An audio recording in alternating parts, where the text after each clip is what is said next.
How y'all doing? North Carolina, I want to tell you guys I love being home. I just want to start this out. I just really want to start this out by sending my thoughts and prayers to those in Western North Carolina. We know the tragedies that struck that side of our country, of our state. So I would be remiss not to come up here and just really send my heartfelt prayers out to them.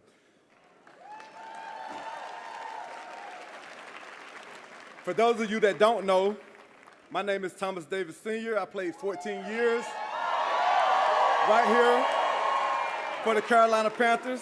Keep pounding. How y'all doing? And today I am proud, very, very proud, to announce my support for Vice President Kamala Harris.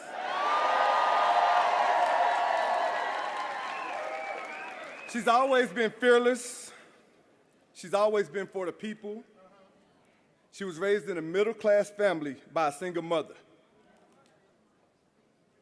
Vice President Harris has never forgotten where she's come from. That's why she's fighting for every opportunity for our economy right here in North Carolina.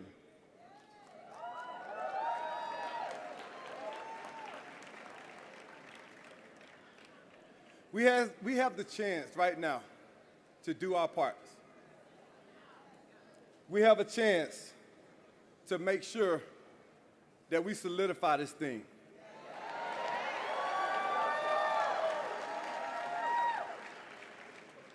And a lot of times, you have an opportunity to stand before a crowd. And for me, they gave me some notes. That ain't me. That ain't what I do. I can stand up here and I can read these notes, or I can speak to you guys from my heart. And my heart is right here in North Carolina. I was born and raised in Georgia, but I have been a part of this community, and this community has embraced me. And I want to say to you guys, it's important for us to exercise our right to vote. We have seen 4 years of what Donald Trump is capable of. And excuse my French, we don't want to see that shit no more.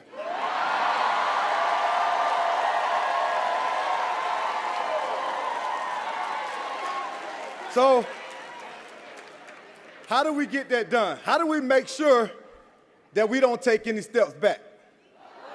How do we make sure that we don't lose the progress that we've made these last 4 years? We got to get out and vote. And we know that everybody in this room, we're going to do our part and make sure that we vote, right? But it's not only about us. We got to make sure that we get out and we bring people along with us. There are over 800,000 registered voters right here in North Carolina. 800,000. But guess what, people? 55% of those voters did not vote. 55%. In the last election, Trump won by 13,000 votes. He won't win our state again, right? We're going to say that. We're going to act on that. We're going to get out and we're going to do our part. I keep saying do our part. We're going to jump on social media. We're going to go knock on doors. We're going to do whatever it takes. Because standing up here as a African American male, for so many years we never believed or never thought that somebody that looked like us could actually be the president of the United States. And then Barack Obama came along. And we saw in that moment, we knew that we had a chance. We knew that it was possible. And now it is a new day and age. Where so many years they told us that we would never see a female president.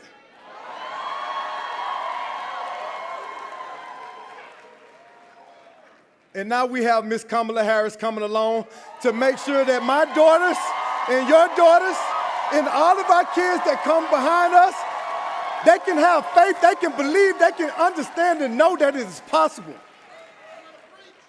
And I love the world that we live in. I love this United States. I love this America, where you can see an African American become president, where you can see now a female have the chance to become president of the United States of America.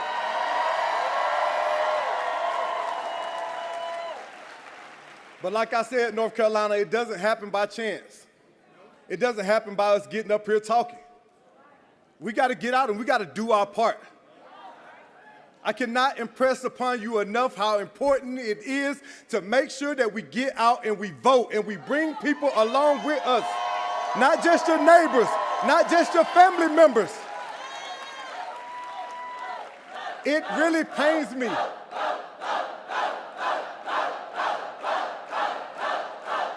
It really pains me to talk to people that are in my age group that continue to say, my vote doesn't matter.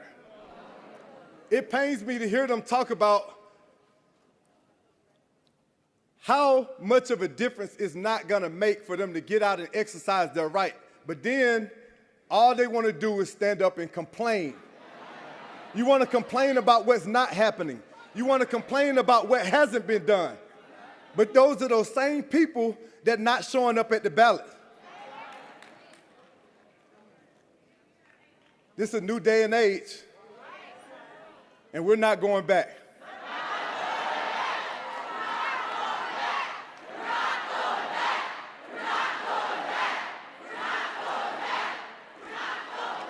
North Carolina, I have enjoyed my time. I know that my state is going to stand up big. I know that we're going to make a difference in this election. I know that we're going to turn out big time in these polls. But without further ado,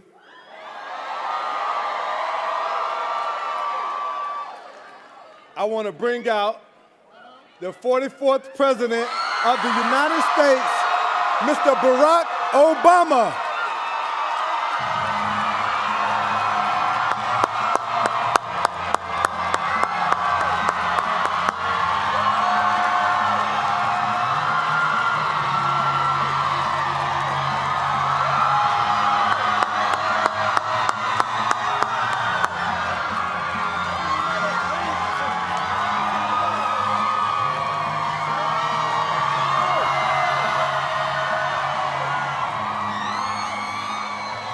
Hello, Charlotte.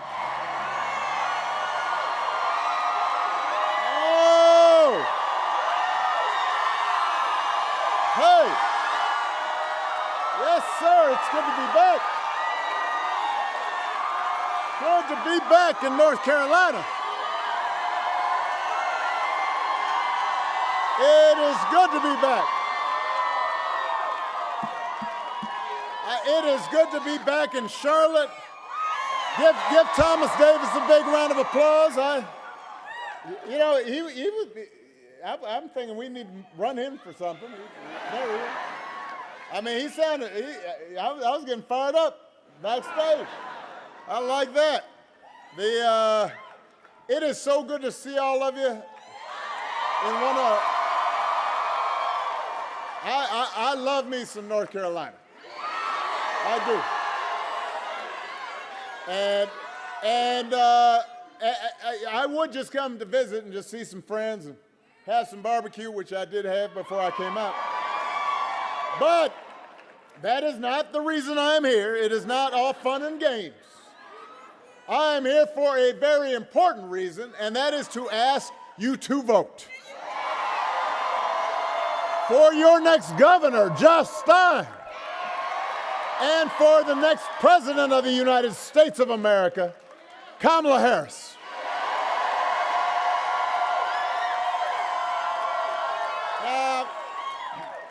I know you've already heard it, but it is worth repeating in case anybody missed it or somebody is tuning in right now. Here in North Carolina, early voting has already started. So go do it. You can register to vote and cast your ballot at any one-stop early vote location in your county. And if you don't know where that is, go to iwillvote.com/NC. Now, let's face it, if you're here, you're probably going to vote. So just as important as you voting is to get your friends and family to make a plan to vote too.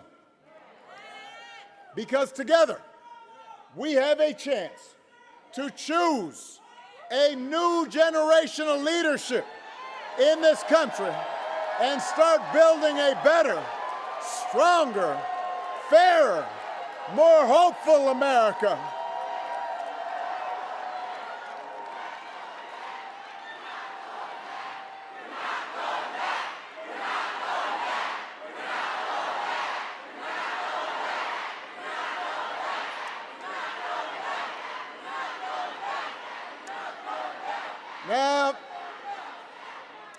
Now, listen, young man, there's no reason to holler.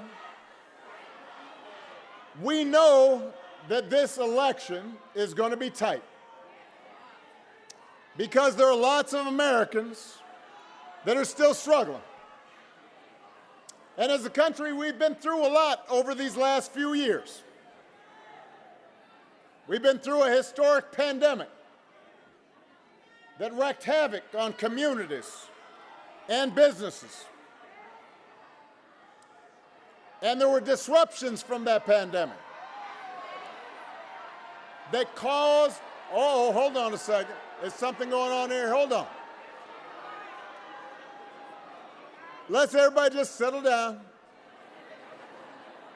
You know, on my way here, I was just talking about how wonderful and polite everybody in North Carolina was.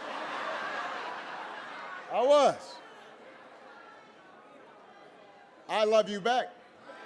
But just want to make sure everything's settled down. All right. We got everything settled back there? So where was I? We went through a historic pandemic. And then disruptions from the pandemic caused price hikes that put a strain on family budgets. And people started feeling like no matter how hard they worked, they were just treading water. So I get why folks are looking to shake things up. I understand that. What I cannot understand for the life of me is why anybody would think that Donald Trump would shake things up in a way that is good for you. There is absolutely no evidence that this man thinks about anybody but himself. I have said it before. Donald Trump is a 78-year-old billionaire who has not stopped whining about his problems since he rode down that golden escalator 9 years ago. He's complaining, he's tweeting all times of night, you know, all caps. And when he's not doing that, he's trying to sell you stuff. Who does this? He's trying to sell you gold sneakers. Trying to sell you a $100,000 watch. Trying to sell you a Trump Bible. Wants you to buy the Word of God, Donald Trump edition. Got his name right there next to Matthew and Luke. You cannot make this stuff up. This would be like a SNL skit, except people would be like, well, that's going too far. Nobody's that crazy. No. Yes, he's doing it. Yes, he is. And the reason he's doing it is because all he cares about is his ego and his money and his status.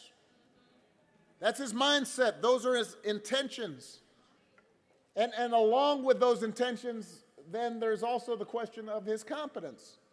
I mean, y'all seen this. He's up there giving 2-hour speeches, just a word salad. Nobody's really sure what he's saying. He said he was the father of IVF. I don't know what that means. You don't either. He called January 6th a day of love, like it was Woodstock or Coachella. And if your grandpa was acting like this, you'd be worried. You'd call up your brother or your cousin. You say, hey, you notice grandpa is acting a little funny? But he acts, his behavior has become so commonplace that people don't take it seriously anymore.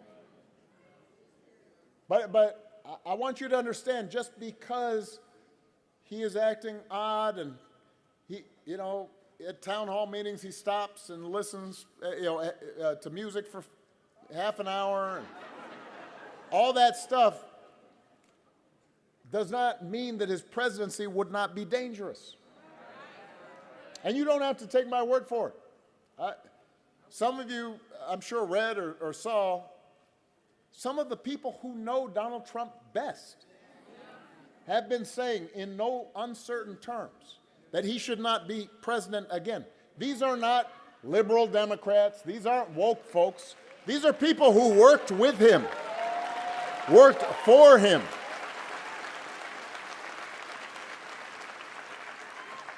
The other day, General John Kelly, Donald Trump's former chief of staff, said that Trump told him he wanted his generals to be like Hitler's generals.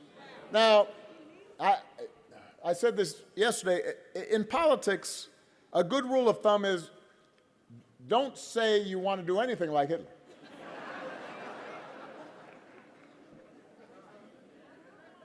But it gives you a window into how Donald Trump thinks. And John Kelly's not the only one saying this. 2 of Donald Trump's defense secretaries, understand, they were in charge of the Pentagon, said Donald Trump is dangerous. Mark Milley, his chairman of the Joint Chiefs of Staff, the very top, the pinnacle of military brass, said something similar. And I know these folks. I know John Kelly. I know Mark Milley. They served under me when I was commander-in-chief. These are, hold on. These are serious people. They are decorated warriors who served in battle. They're not woke liberals.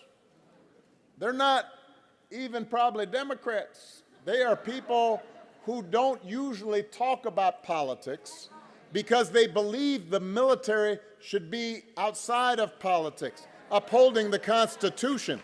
The reason they're speaking up now is because they have seen that in Donald Trump's mind, the military does not exist to serve the Constitution or the American people. Donald Trump doesn't see being commander-in-chief as a solemn, sacred responsibility, an oath you take to our precious system of government. Like everything else, he thinks the military exists to do his bidding, to serve his interests. And he has said that if he's elected, he'll use the military to go after, quote, the enemy within, which he, do not boo, vote, which he defines, which he seems to define as anybody who criticizes him or refuses to bend the knee. It offends his ego if people disagree with him. Let me tell you, when I was president, a lot of people disagreed with me. You never heard me say anything remotely like you go after people in a democracy for disagreeing with you, for trying to punish people for disagreeing. This is America. This is a democracy. And unlike the first time, unlike the first go round, Donald Trump won't have people like John Kelly around to stop him. Because he's already announced, he's planned to surround himself with people who are just as wacky as he is. And will let him do what he wants, carry out his bidding. And so the question is, how is that going to help you? How's that going to help you pay the bills? How's that going to help you make sure your kid's getting a good education? How's that going to help you with a down payment on a house? We do not need 4 years of a wannabe king running around trying to punish his enemies. That's not what you need in your life. America's ready to turn the page. We are ready for a better story. North Carolina, we're ready for a President Kamala Harris.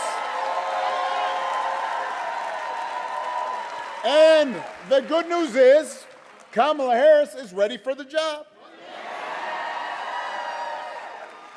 This is a leader who has spent her life fighting on behalf of people who need a voice and a champion.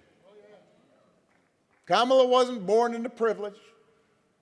She was raised in a middle-class family, worked at McDonald's when she was in college to pay her expenses, didn't just pretend to work at McDonald's for a photo op when it was closed. She actually knows what people are going through and cares what people are going through.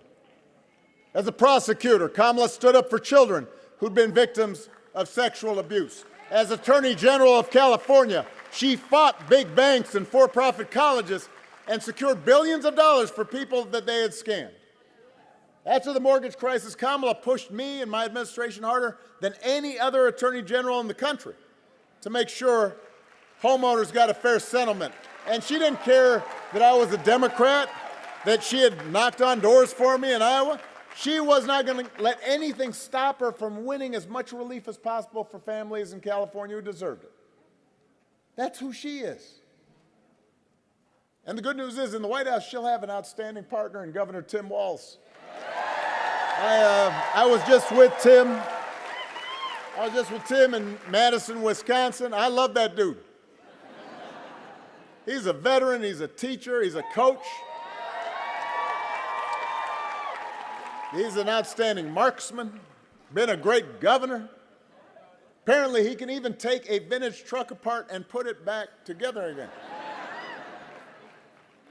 You think Donald Trump can do that? Do you think Donald Trump's ever changed a tire in his life? I mean, even when he was young, you know, if there was a flat tire, he'd call his chauffeur, Jeeves, change that tire. I don't know that his name was Jeeves. That's how I picture it, though. Jeeves. The point is, if you elect Kamala and Tim, they won't be focused on their problems, their ego. They're going to be focused on you. They understand that too many folks here in North Carolina and across the country are struggling to pay the bills. And now understand, it's important. Wages are steadily growing. Unemployment is low. Inflation is finally slowing. But the price of everything from healthcare to housing to groceries, it's still too high. And that hurts. And they understand that. The question is, who's actually going to do something about it? Now, Donald Trump's plan, shockingly, is to give another massive tax cut to billionaires and big corporations. Do not boo. Vote. I'm going to cure you of this. They can't hear you booing, but they can hear you voting. So now I've been traveling around the country. I talked to some people. Some people say, well, you know what? I remember the economy being pretty good when Donald Trump first came into office. Yes, it was pretty good because it was my economy. Because I had spent the previous 8 years cleaning up the mess that the Republicans had left. And we had had 75 straight months of job growth, and I handed it over to Donald Trump. And all he did was give a tax cut to folks who didn't need it and drive up the deficit in the process. So do not give him credit for that. That's not what makes an economy strong. The other thing I hear folks say is, well, Donald Trump sent me a check during the pandemic. Hold on. I want to make sure you understand this. First of all, Democrats and Republicans in Congress sent you a check. But also understand, Joe Biden sent you a check during the pandemic. Just like I gave relief to the American people with the help of Congress during the Great Recession. The difference is we didn't put our name on the check. Because it wasn't about feeding our egos or advancing our politics. It was about helping people get by during a tough time. That's the difference.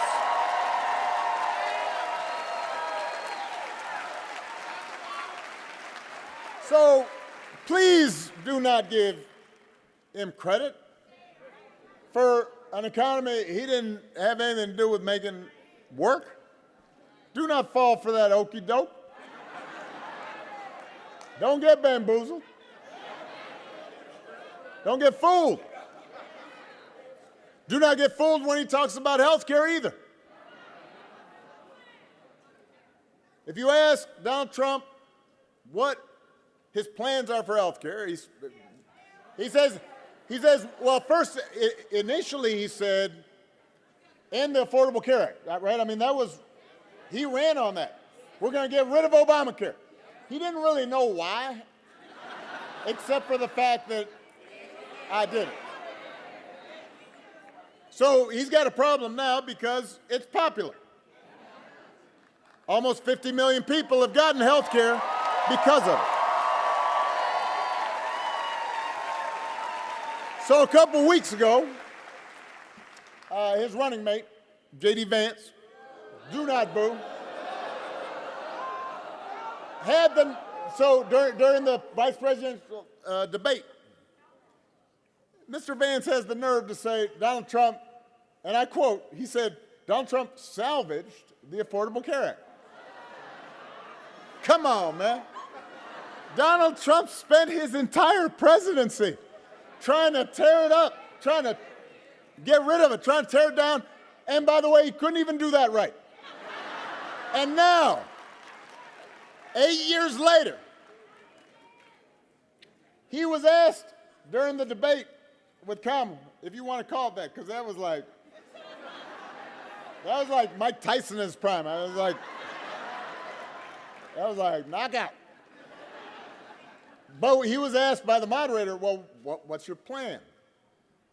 He said, well, I've got concepts of a plan for how he'd replace the Affordable Care Act. And I thought about that, and I want you to think about this. Let's say your boss gives you an assignment, says, I need it by Friday. And then Friday rolls around, and your boss says, did you finish that project I asked for? And you say, I haven't started, but I have a concept of a plan.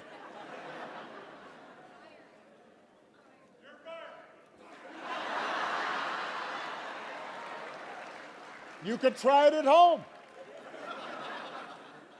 Honey, did you do the dishes? I have a concept of a plan to do the dishes. How's that going over? If it would not work for you, why should it work for the President of the United States? The good news is, Kamala Harris does not have concepts of a plan. She has actual plans to to make your life better. She's going to go after corporations that unfairly jack up prices. She's going to make it easier to build and buy a home. She's going to limit out-of-pocket health care costs. She's going to give a tax cut to 100 million middle-class and working Americans. It's on her website. It's laid out in detail. There's an actual plan there. And if Congress passes a bill to restore the reproductive freedom that women had for nearly 50 years, the freedom that Donald Trump bragged about taking away, Kamala will sign it into law.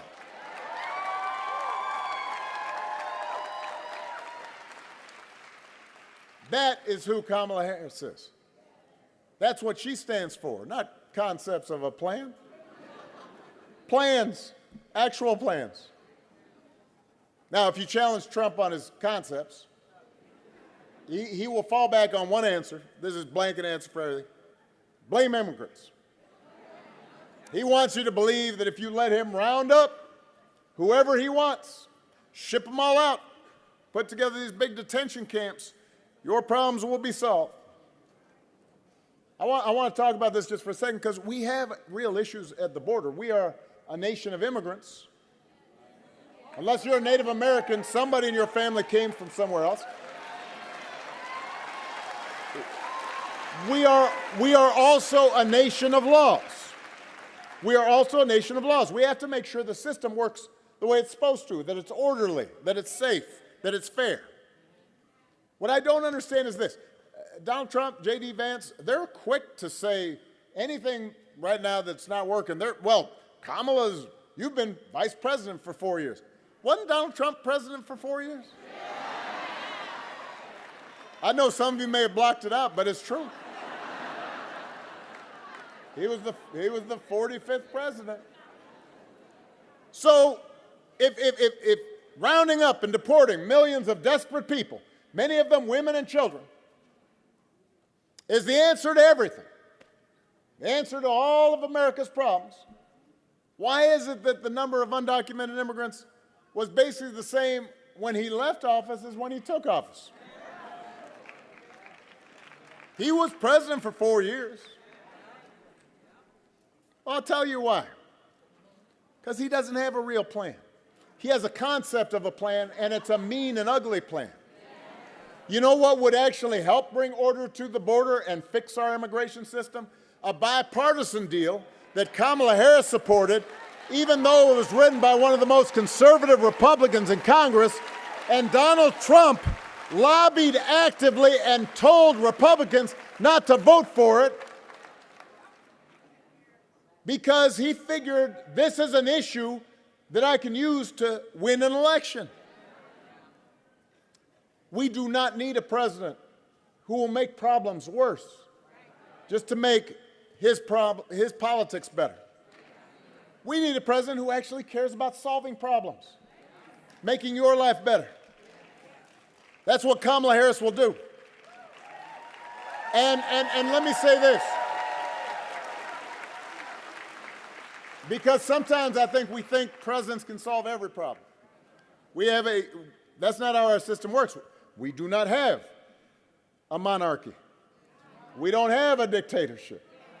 So the president's just one among other elected officials in our system of government.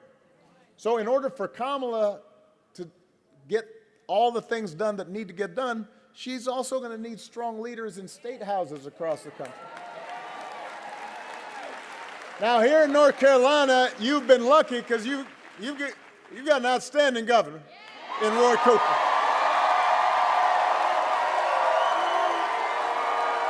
He has done a fantastic job. He is a good man. He is a sensible man. He's a hard-working man. He has done an outstanding job leading this state. So now, to continue progress, you need to elect Josh Stein and keep North Carolina moving forward.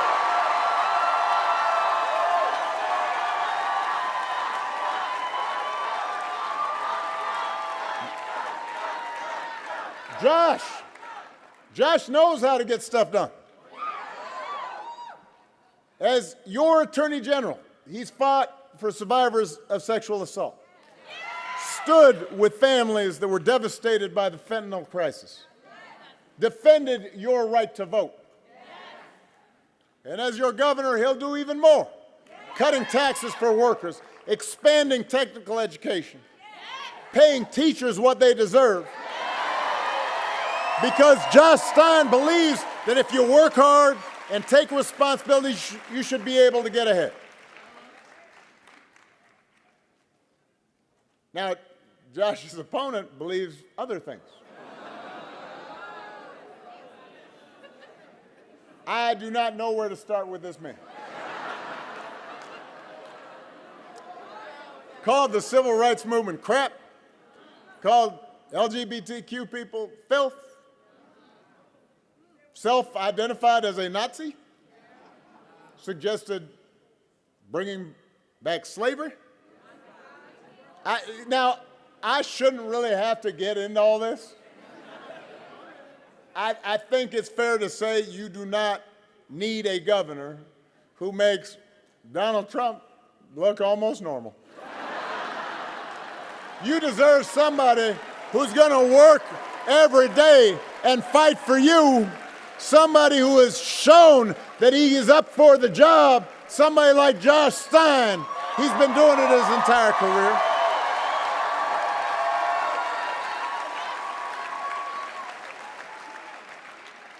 You need it in the governor's office. You need it in every office, at every level.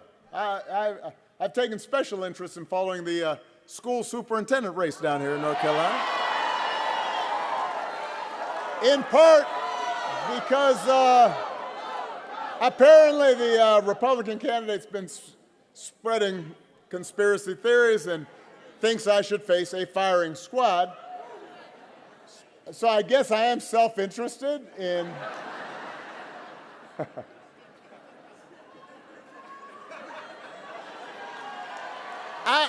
you do not want, look, I mean, I'm serious here, people.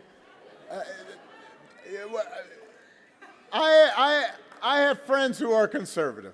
I have friends who are Republican. We can have differences on issues.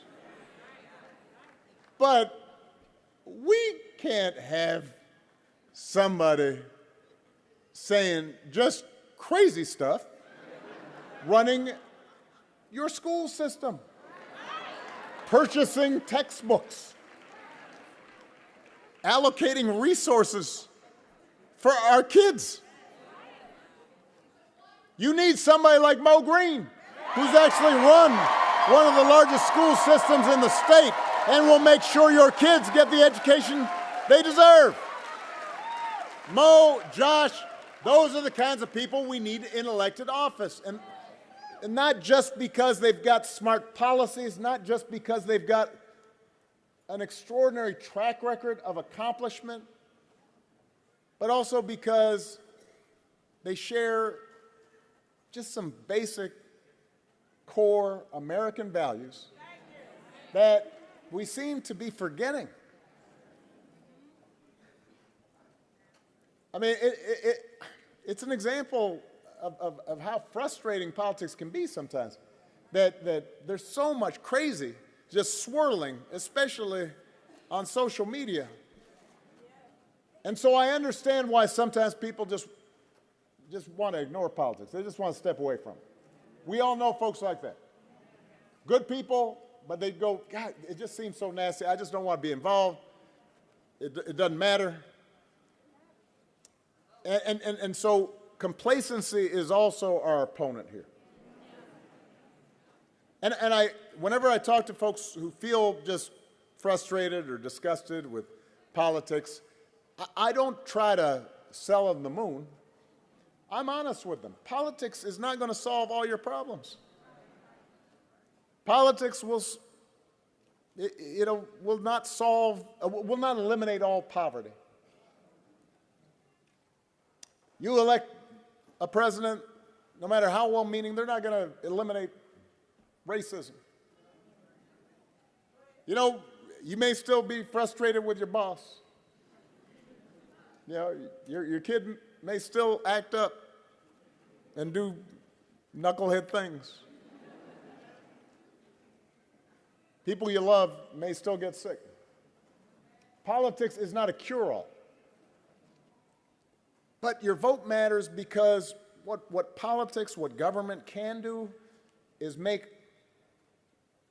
your life a little bit better or a little bit worse. So when I was president, we didn't solve all the problems with our healthcare system. But but almost 50 million people got healthcare through the Affordable Care Act. Another 50 million were able to stay on their parents' plan until they were 26. Or they had pre-existing conditions, and before they couldn't buy insurance, and now they can. Somebody you know has health insurance because of what we did. It didn't solve all our problems, but it made your life a little better. Yo, we got somebody who fainted back there? All right, if we get an EMT, everybody, you got to bend your knees a little bit if you're standing too long. They'll be all right. Just give them a little space. This happens. I know y'all been standing around for a while. I'll give you another example. I said how politics can make your life a little bit better. It can make it a little bit worse, too, or a lot worse. So, and my former Attorney General, Eric Holder's here. Outstanding Attorney General. So he'll remember this. In my second term, because we had dealt with H1N1 virus, and then we dealt with Ebola, I had studied the issue. We had gathered together scientists and experts, and there was a prediction that sometime, nobody knew when, there was going to be an airborne pandemic, and we were going to need to be able to deal with it, just like we deal with a natural disaster. So we put together a plan, a playbook for how to deal with a pandemic. And we had what Eric will recall, we call tabletop exercises, where we'd get all the agencies together, and we'd work through, all right, what would we do in the event of a pandemic? You know, how are we going to deal with the schools? How are we going to deal with public health officials at the state level? How do we provide information? How do we accelerate the production of viruses? Had a whole playbook, big playbook. Handed it off, just like I handed off that good economy to Donald Trump. I said, here you go. And apparently, it was dropped in the bin, and he ignored it. And 3 years later, the pandemic hits. Now, I want to be fair. No matter who was president, the pandemic was going to be a major crisis. People were going to die. People were going to get sick. Businesses were going to be shut down. Supply lines were going to be messed up. Travel was going to be restricted. This is a once-in-a-100-year pandemic. But if you look at a country like Canada, their death rate was 60% lower than here in the United States. Now, I want you to do the math. Over 1 million people died during the pandemic here in the U.S. 60% of 1 million is 600,000 people. That's somebody's grandmother or grandfather, parent, coworker, friend. Some of those folks might be alive if we had a competent, caring president who was actually trying to make things better, who was not advising people to inject bleach as a cure. So if somebody tells you this election doesn't matter, explain, no, it does matter. It makes a difference when you have a leader who sees you and cares about you and thinks about you. They don't need to be perfect. But they need to try. They need to care. And remind them that elections are more than just policy. They're also about values, and they are about character. Some of you know, I didn't have a father in the house when I was growing up. My parents divorced when I was 2. I knew my father for 1 month. But you know, I did have a lot of people around me. Stepfather, grandparents, teachers, coaches, and most of all, my mother, who taught me the difference between right and wrong, showed me what it meant to be honest and be responsible and to work hard, to treat others the way I wanted to be treated. And I did not, growing up, always live up to those values. I was a knucklehead like most teenagers. But as I became a young adult, I tried to internalize them. I tried to live up to those values. I suspect most of you grew up the same way. And one of the most disturbing things about this election, about Trump's rise in politics, is how we seem to have set aside values, basic values, not democratic values or just basic values that we were taught. I mean, we've got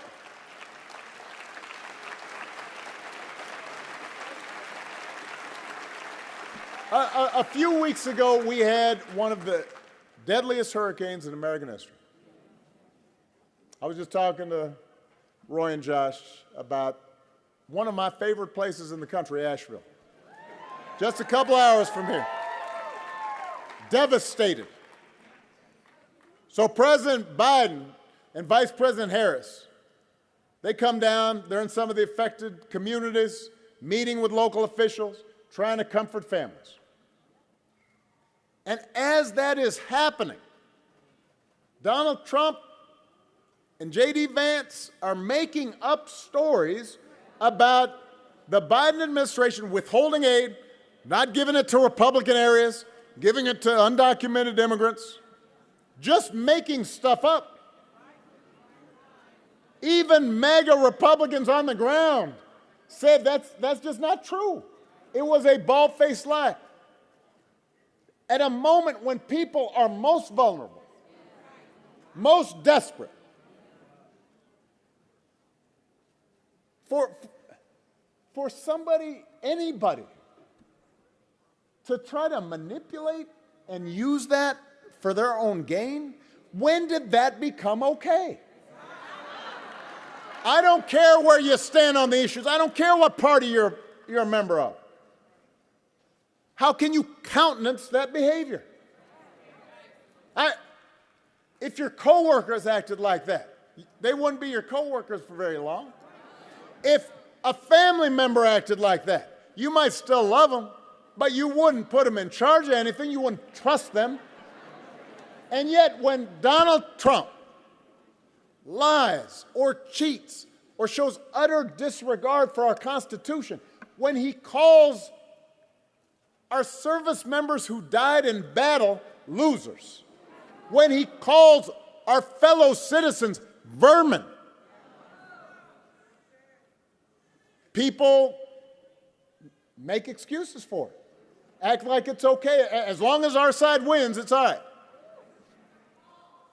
And I've noticed this especially with some men who seem to think Trump's behavior, you know, the phony macho tough guy act, that somehow that's a sign of strength. I'm here to tell you, North Carolina, that's not what real strength is. Never has been.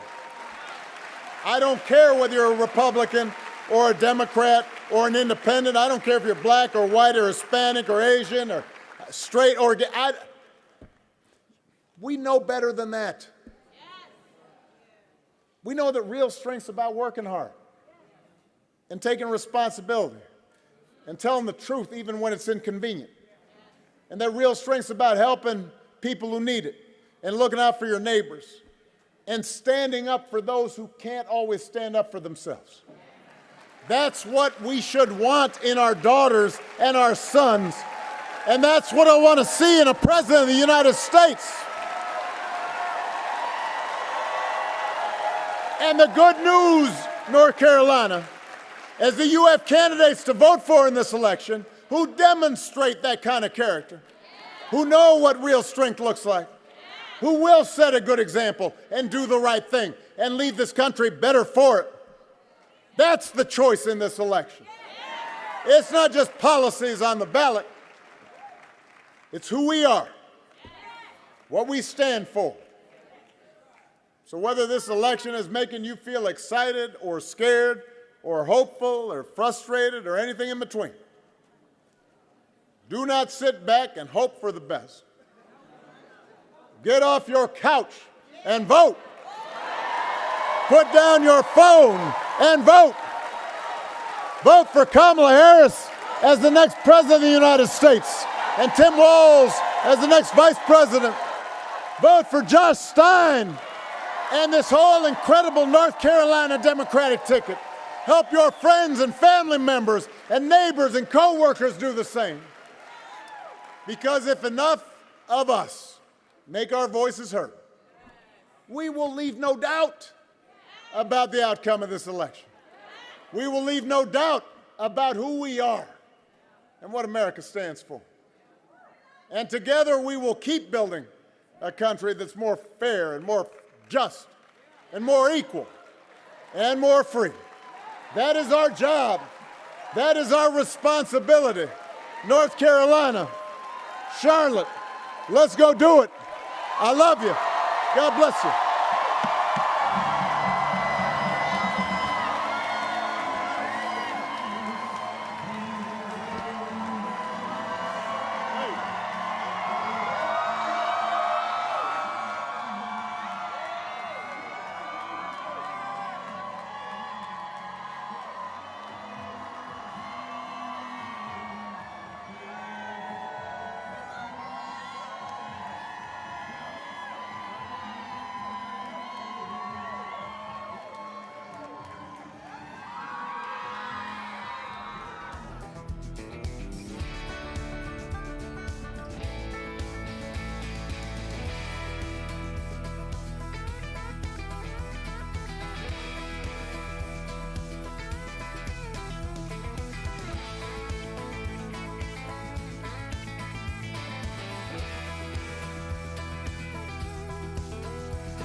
The energy in this room is incredible. I am so honored to be here.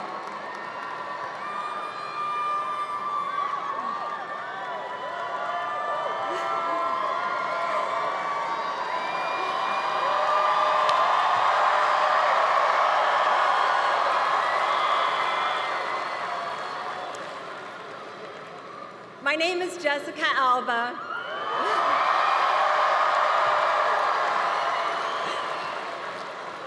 And I stand before you today because the stakes in this election could not be higher. Our rights, our freedoms, and democracy are on the line.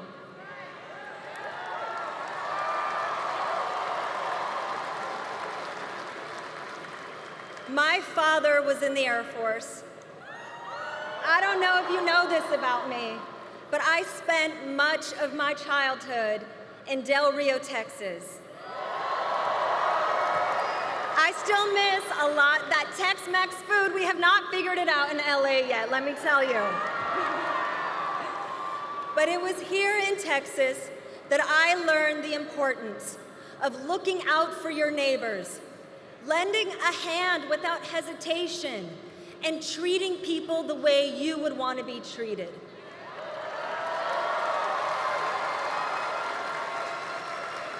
It's this Texas spirit of compassion, generosity, and unity, along with my strong Mexican-American family values,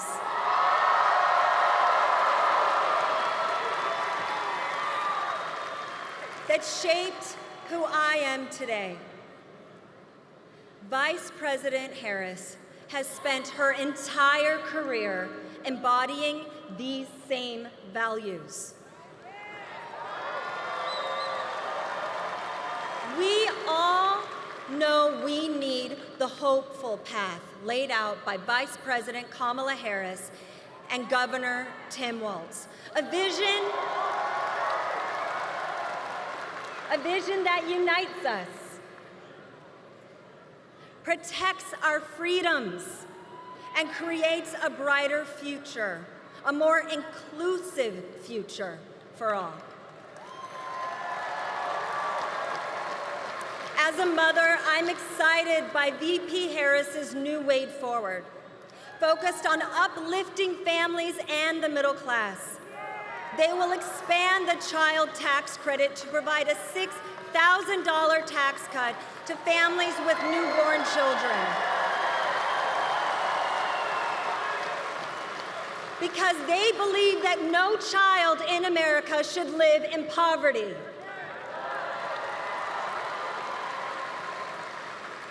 As an entrepreneur, I am inspired that as part of her opportunity economy agenda, Kamala is fighting to help small businesses and entrepreneurs innovate and grow by expanding the startup expense tax deduction for new businesses from $5,000 to $50,000.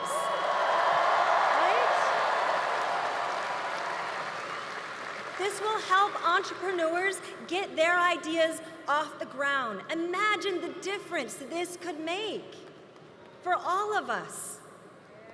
And as a woman, I know we need a leader like Kamala Harris, who is dedicated to protecting reproductive freedom.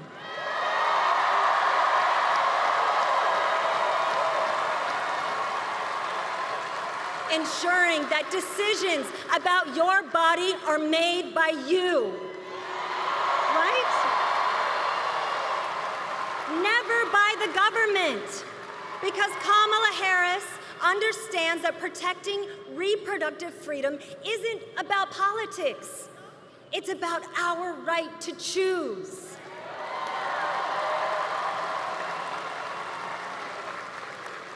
And these are just a few of Kamala's policies and beliefs that will change so many lives for the better, because going back is not an option.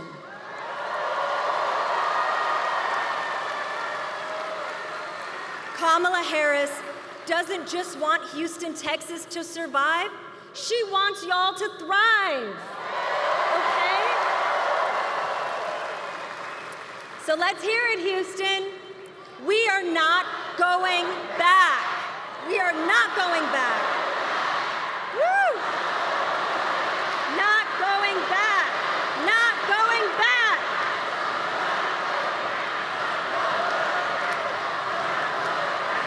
Woo!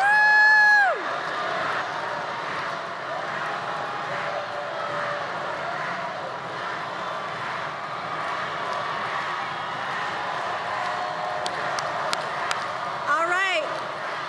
With less than 2 weeks until Election Day, I'm counting on each and every one of you to spread the word and encourage everyone you know that is eligible to vote to get out there and vote. So Houston, let's do this. Please join me in electing Kamala Harris as the next president of the United States.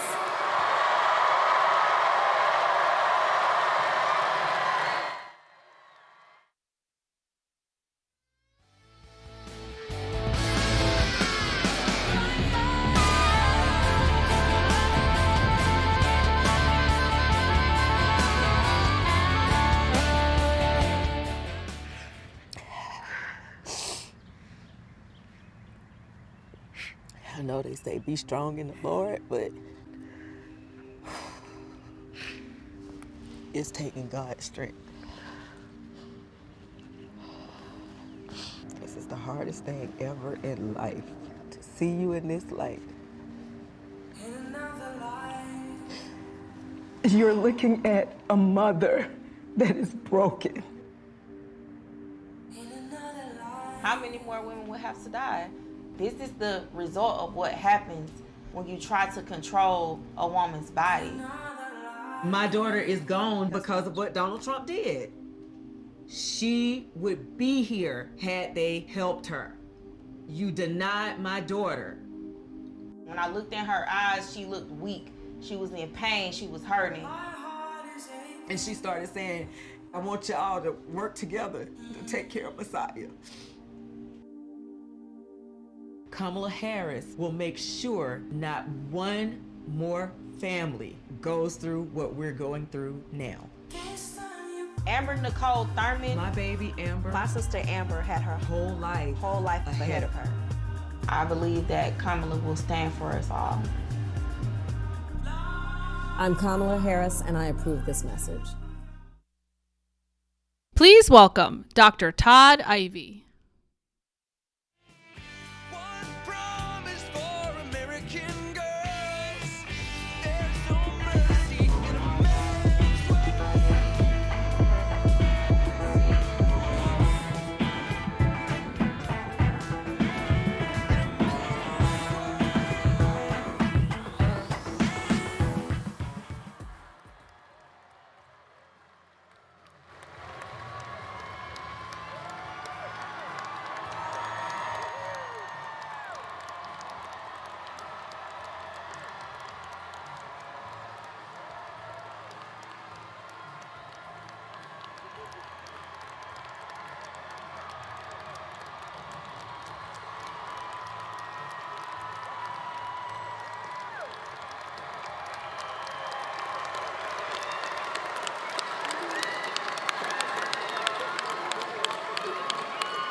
Good evening, everyone. My name is Dr. Todd Ivey, and I've been a practicing OBGYN in Houston, Texas for over 25 years.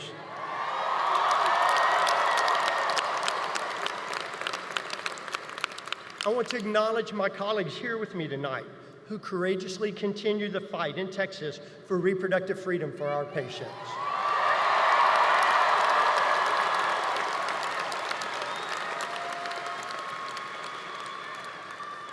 You know, we became doctors to take care of people. And when Donald Trump's Supreme Court justices overturned Roe v. Wade and unleashed the extreme abortion bans across our country, I could not believe what was happening. I could not believe that basic, essential medical care would be criminalized. Yet, here we are. And today in Texas, because of Donald Trump, I could be thrown in prison for life for providing reproductive health care.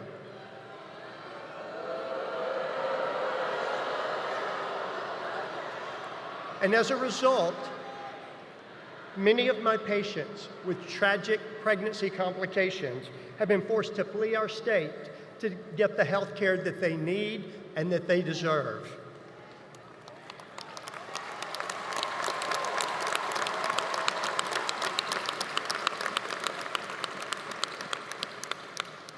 In that moment of a devastating diagnosis, what I want to do, what I need to do, and what I'm trained to do is to provide counseling and care for patients according to their wishes and their needs.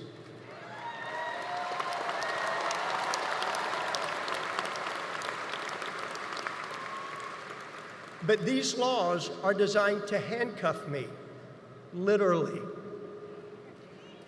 As a physician, I cannot describe the anguish of not being able to help my patients and the fear of spending the rest of my life behind bars. Each physician here with me tonight has multiple agonizing stories to tell, and some of them involve their own pregnancies. We all know how devastating Trump's abortion bans are for patients' health and lives. Data have shown that since our state enacted these abortion bans, maternal mortality has worsened. To put it bluntly, women are unnecessarily becoming ill and dying.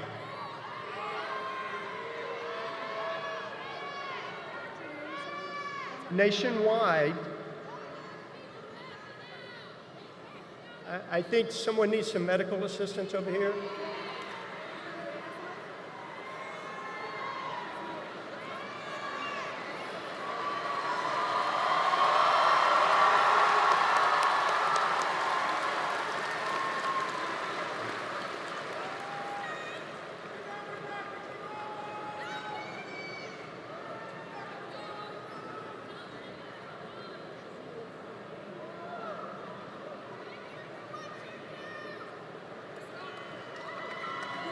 Did they get someone? Are they getting someone? Okay, great. So nationwide, medical assistants? They're good? So nationwide, nearly 7 in 10 OBGYNs say that abortion bans have worsened their ability to manage pregnancy-related emergencies. And here in Texas, 3 in 4 OBGYNs have said they simply can no longer practice evidence-based medicine. This is a healthcare crisis. Tens of thousands of Texas women traveled out of state for abortion care last year, leaving their jobs, leaving their homes, and leaving their families just to get medical care. This is unacceptable. And this is cruel.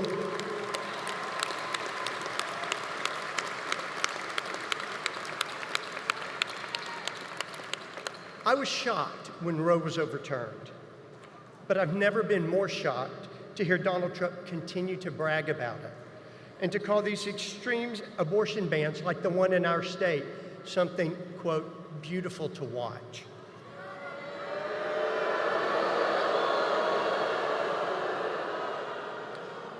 As a physician on the front lines in Texas, I'll tell you, what's happening here is not beautiful.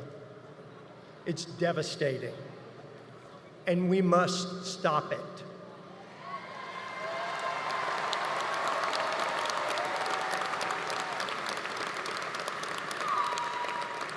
So let me be clear about one thing. There is no place for Donald Trump in my exam room.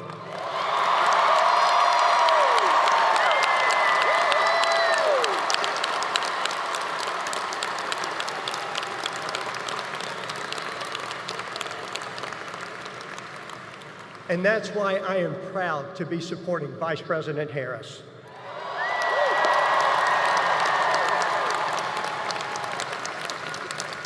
One year ago, I was honored to sit beside her for a conversation on the cruelty of these Trump abortion bans. She hasn't stopped fighting for reproductive freedom for a moment since. And I know that as president, she will continue to fight to restore reproductive health care access for women in all 50 states.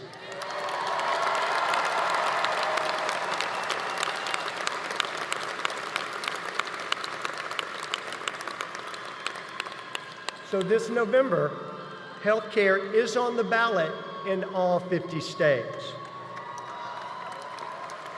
We need to vote like our lives depend on it.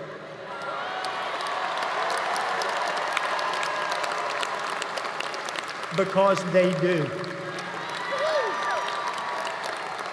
And because our patients' lives depend on it too. Thank you. Go vote.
Slept a full night my entire life.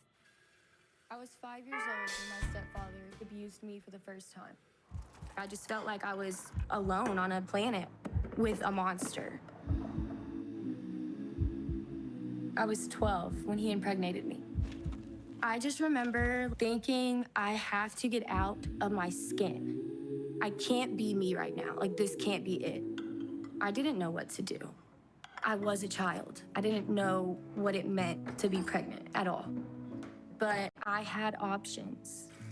Because Donald Trump overturned Roe v. Wade, girls and women all over the country have lost the right to choose, even for rape or incest. Donald Trump did this. He took away our freedom. I'm Kamala Harris, and I approve this message.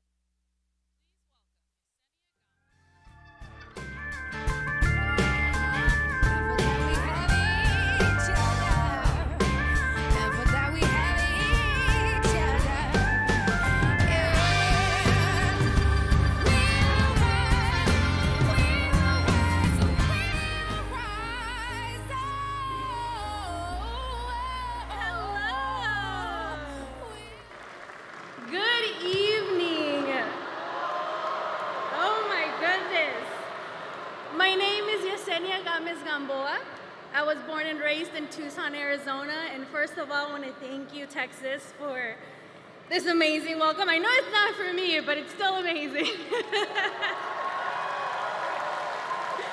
Thank you so much. So tonight, really quickly, I'm just here to tell you a little bit about my story. In October of 2021, 2 weeks after my husband left for deployment, I actually found out I was 4 weeks pregnant. But very quickly, we figured out that there was something wrong, and after 3 weeks of medical tests, blood tests, ultrasounds, and everything in between, my doctor told me that I had an ectopic pregnancy at 7 weeks. My ectopic pregnancy was in my left fallopian tube, and if left untreated, it could burst and lead me to need emergency surgery. But luckily, I was able to go into the hospital the next day and get a methotrexate shot and begin to heal. However, few months later, 6 or 7 months later, the Supreme Court that was hand-picked by Donald Trump overruled Roe v. Wade. access to a safe and quick abortion was what saved my life and preserved my fertility, and now those very same protections were gone. It unleashed cruel abortion bans across the country, and we began to read about women in Texas, in Alabama, in other states with ectopic pregnancies just like mine that were denied emergency abortion care. And that is unacceptable.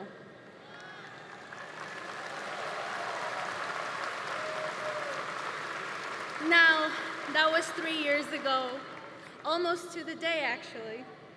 And my husband and I are on our second round of IVF. And if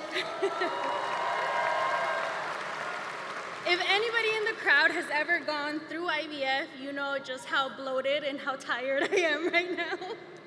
But I am still here today, no matter how tired, no matter how sore, because we need to fight for the rights of women everywhere to make decisions over their bodies. Earlier this year, my husband and I watched in horror as the Alabama Supreme Court made a decision that put IVF in danger in the state. My heart goes out to those families because I know what they're going through. And now, I am going through it myself, especially because Donald Trump's GOP policies and reluctance to protect IVF is going to put it at risk for families in 50 states. And that is not something that we will allow to happen. But Texas, tonight we can turn the page and we can continue to make our voices heard. Vice President Harris is a fighter, and she will work tirelessly to protect our families and our futures. So for the next 11 days, it is our turn to show up for her. Knock on doors, speak to every family member out there. Have the awkward conversations and leave it all in the field because our lives and our futures depend on it. I trust women to make decisions over their own bodies, and I trust Texas women to tell men like Ted Cruz, J.D. Vance, and Donald Trump that they are done. Their turn is over. This November, we will all come together and make our voices heard and elect Kamala Harris as the next President of the United States. Thank you and good night. Working 5 to 9 and 9 to 5. Then dreams just want to shatter. You just step on the boss man ladder. You got dreams you never take away. Never take away. You're all in the same boat with the love you will win. Wait for the day your ship will come in. I'm gonna turn it over, roll your way. Working 9 to 5, 9 to 5, living barely getting by. It's all time, no giving. They just use your mind.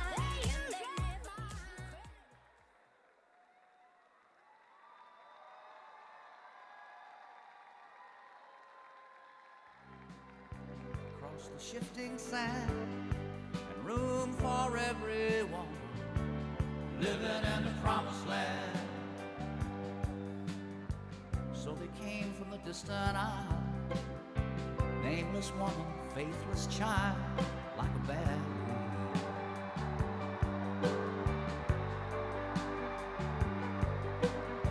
until there was no room at home, no place to run, and no place to fall. Give us your daily bread. We have no shoes to wear, no place to call our home, only this cross to bear. We are the multitude, lend us us a helping hand? Is there no love anymore? Living in the promised land.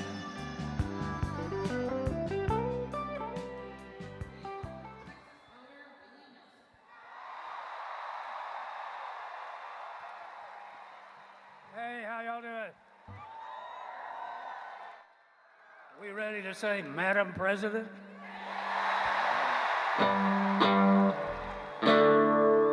Mama, don't let them babies grow up to be cowboys. Don't let them pick guitars, drive them old trucks. Make them be doctors, lawyers. Mama, grow up to be cowboys. They'll never stay home, they're always alone, even with someone they love. Cowboys ain't easy to love, and they're harder to hold. They'd rather give you a song than diamonds and gold. Lone Star belt buckles, old faded Levi's, and each night begins a new day. And if you don't understand him and he don't die young, he'll probably just ride away. Mama, don't let your babies to be cowboy. Don't let them pick guitars, drive them old trucks, make them be doctors and lawyers and stuff. Mama!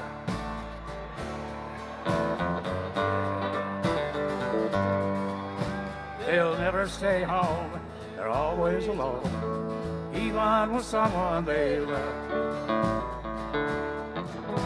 Cowboys like smoky old pool room and clear mountain mornings.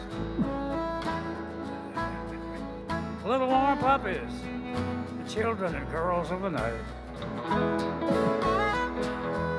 Them that don't know him won't like him, and them that do sometimes won't know how to treat him. He ain't wrong, he's just different. His pride won't let him do things to make you think he's right. Mama!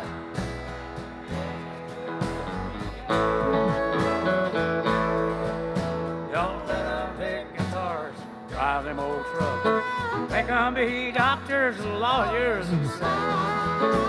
Mama!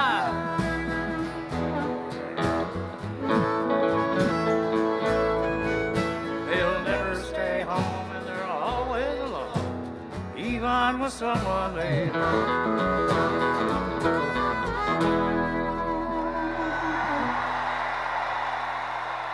Thank y'all very much.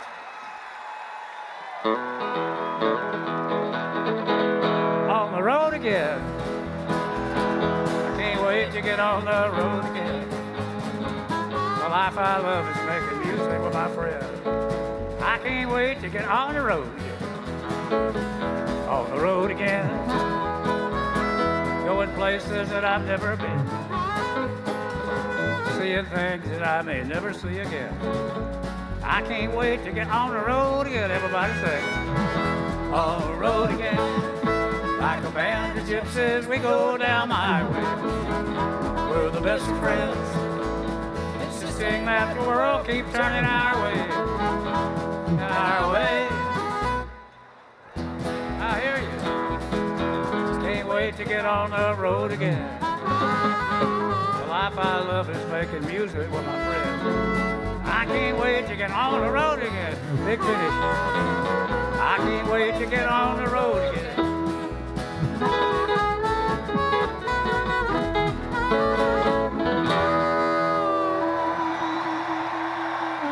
Thank you all very much.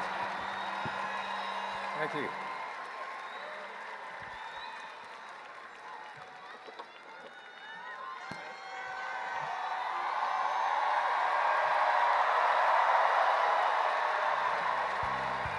Shifting sand, room for everyone, living in the promised land.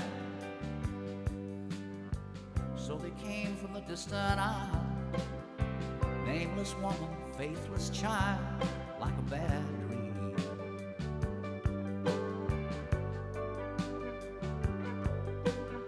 Until there was no room at home, no place to run, and no place to fall. Give us your daily bread. We have no shoes to wear, no place to call our own, only this cross to bear. We are the multitudes, lend us a helping hand. Is there no love anymore, living in the promised land?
It's a blue wave.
First of all, I'm the one that got rid of Roe v. Wade. Do you believe in punishment for abortion? Yes or no, as a principle? The answer is that there has to be some form of punishment. For the woman? Yeah, there has to be some form.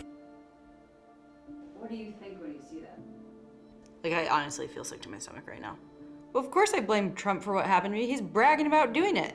He's bragging about overturning Roe v. Wade, which nearly killed me. He doesn't care or know what's actually happening to normal people. And it's hard to ignore that he thinks I should be punished for receiving health care, yet he shouldn't be held responsible for his own actions. That's terrifying to think that he might be president again. I'm Kamala Harris, and I approve this message.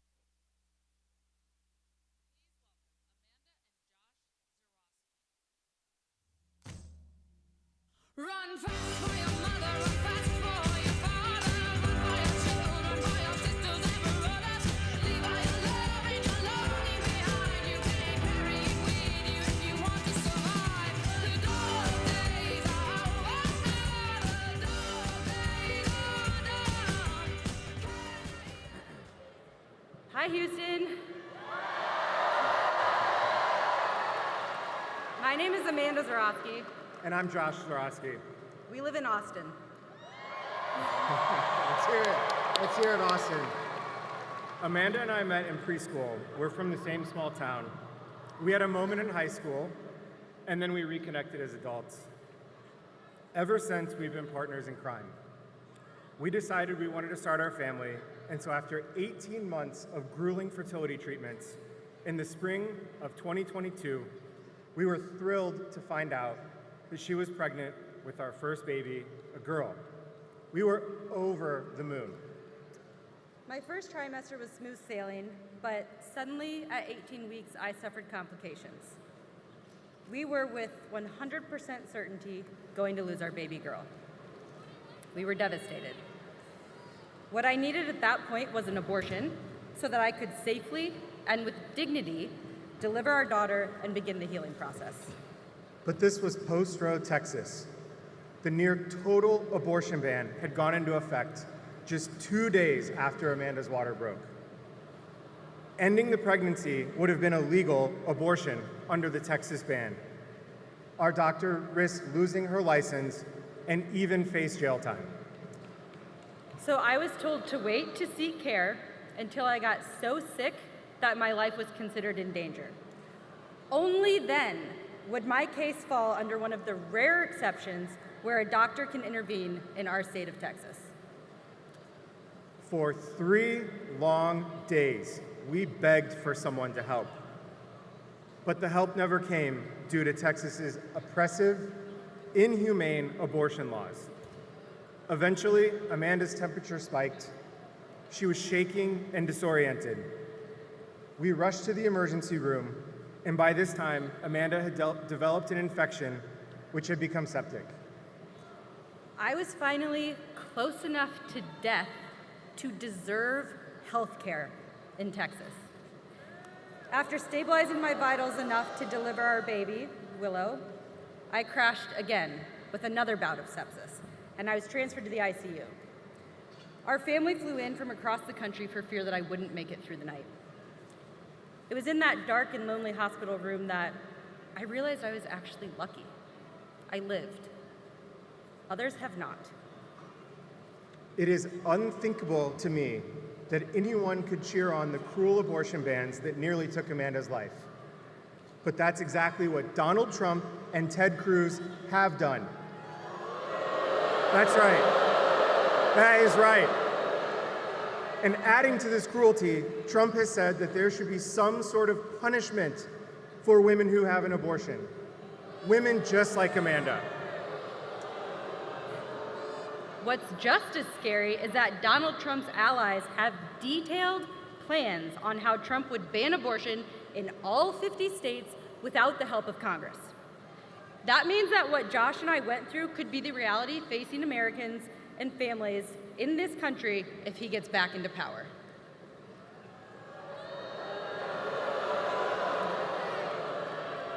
I want to tell every last voter, including each and every man out there, that this is our fight too.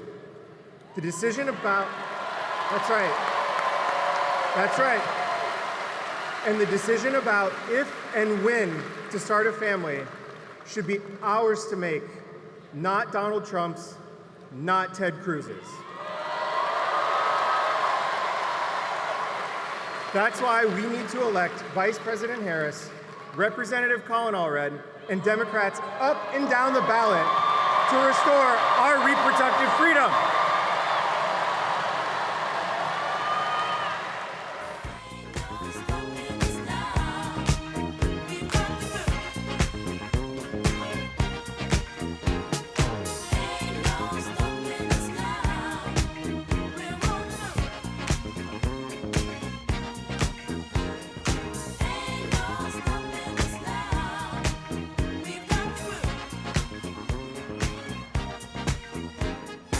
There's been so many things that's held us down, but now it looks like things are finally.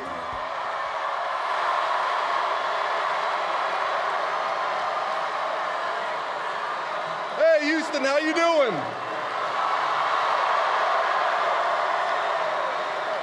Hey, let's give it up for Amanda and Josh.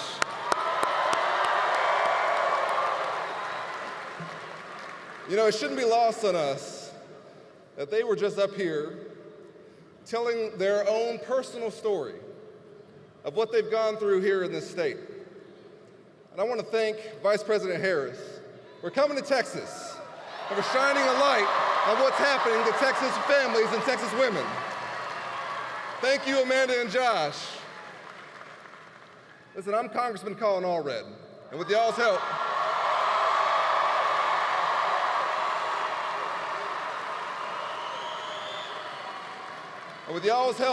and God's grace, we're going to beat Ted Cruz.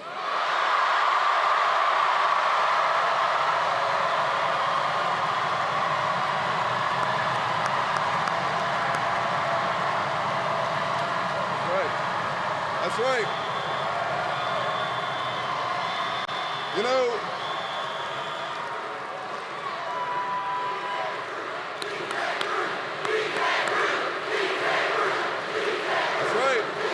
that's right. You hear that, Ted? You hear that? Let's go, Texas. All right.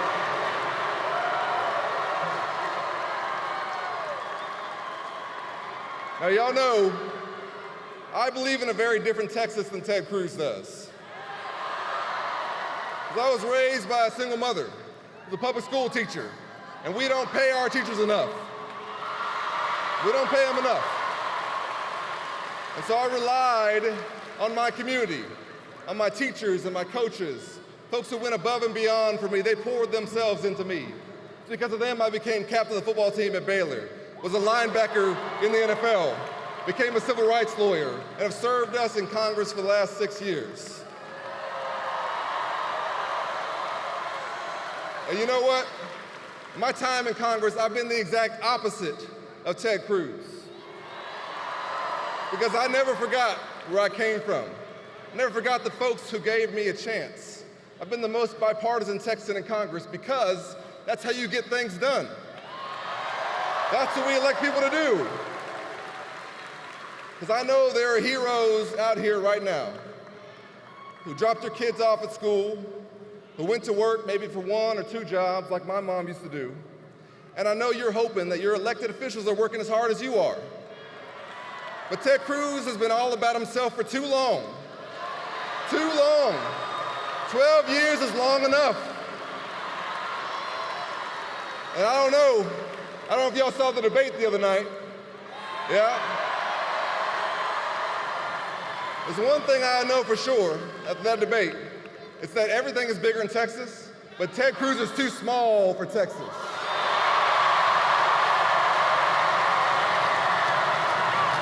He's too small.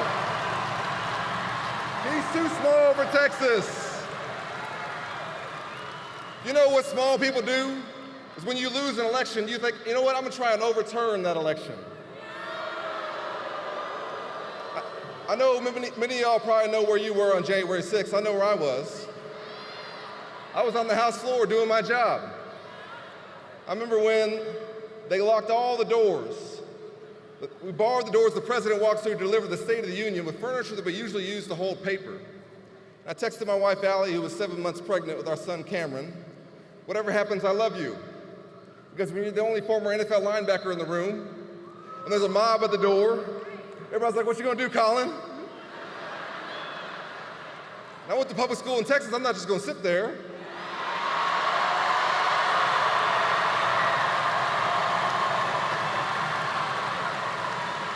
So I took off my suit jacket, and I was prepared to defend the House floor from that mob.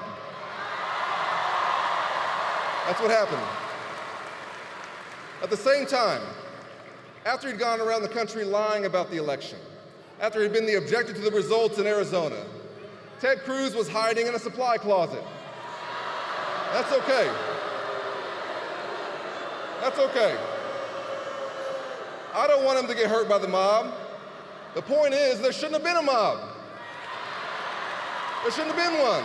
And if you summon one, and then you run for United States Senate, you gotta lose your job. That's what you gotta do.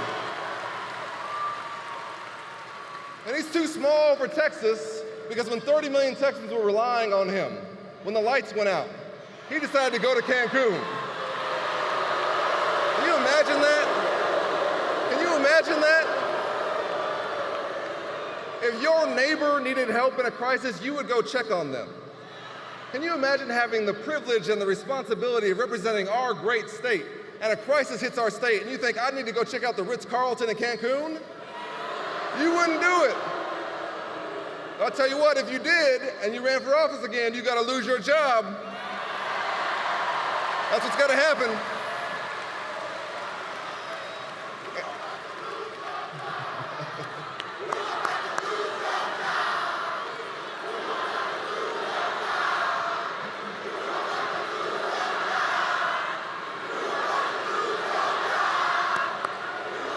All right.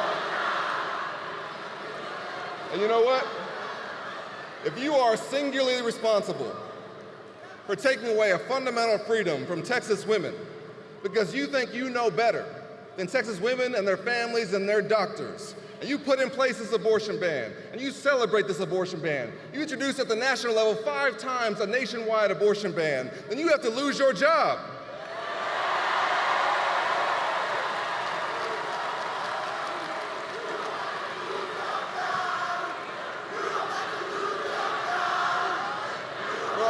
Texas women, for all the Texas families, for all the Texas families. You know, Allie and I have been blessed with 2 healthy babies in Dallas in the last 5 years. I can't imagine if at one of our appointments, the doctor would come in and says, "A problem with the baby, or with my wife, but there's nothing I can do because Ted Cruz thinks he knows better." That's not who we are. There's one thing I know about us as Texans, and I'm a 4th-generation Texan. It's that we believe in freedom. And this is not it. So here's what we're gonna do. Here's what we're gonna do, Texas. In 10 days, we're gonna beat Ted Cruz. In 10 days. And when we do, we're gonna make Roe v. Wade the law of the land again. No more of this. That's right.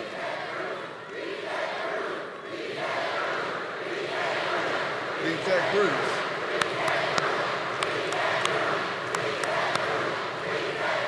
For all the Texas families, for all the families who are looking for a senator who's looking out for them, I will never abandon you when you need me most. I will protect your fundamental rights.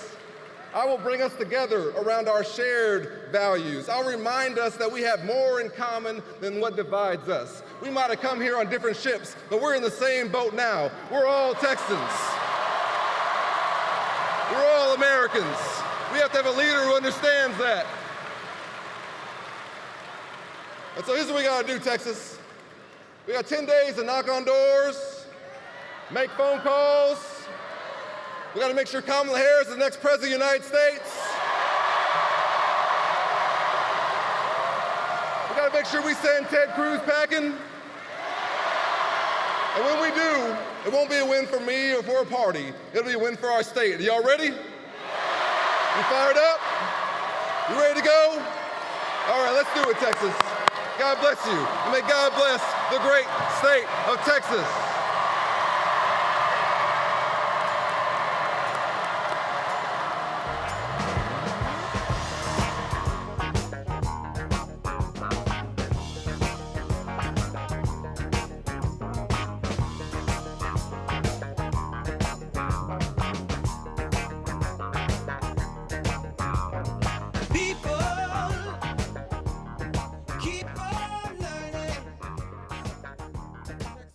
Some noise one more time.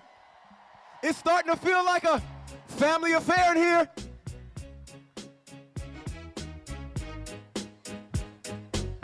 Ooh, ooh, ooh, ooh.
laws continue, it will cost more lives.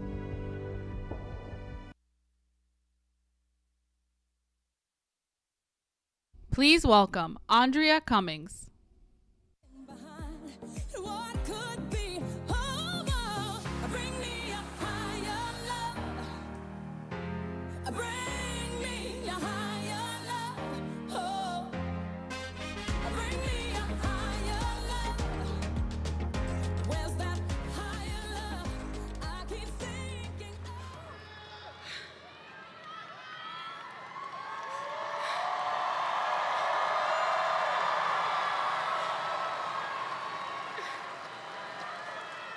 Thank you. Before I can even start, on behalf of myself, my husband, and my family, I have to thank you all for the embracing support that you have given me.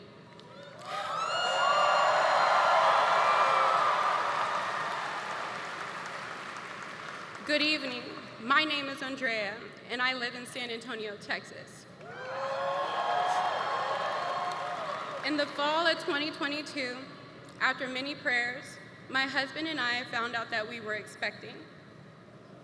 Everything changed when my water broke one evening, far too early into my pregnancy.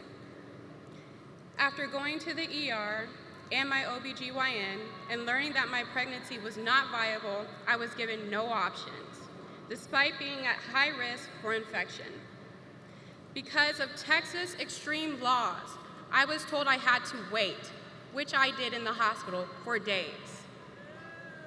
My baby girl, Emery Jade, was born 5 days after my water broke. She lived only for a few minutes, but I hold my baby close to my heart as my husband, mother, and I sing her to sleep.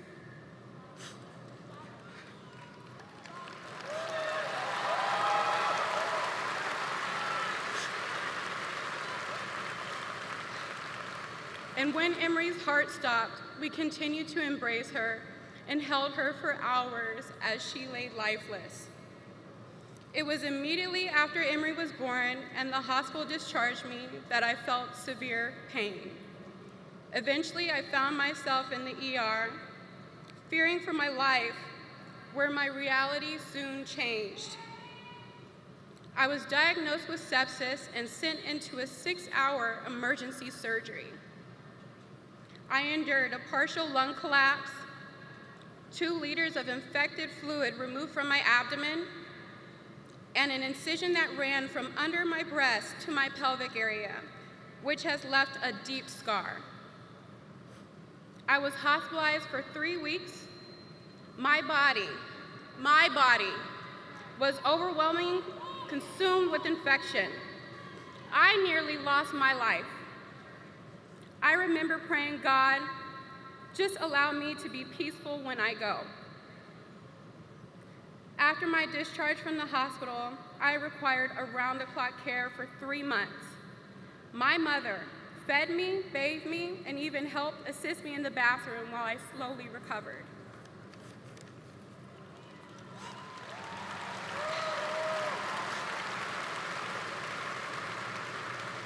Today is the first time I'm sharing my story. It's taken many months of physical and emotional healing to get where I am today.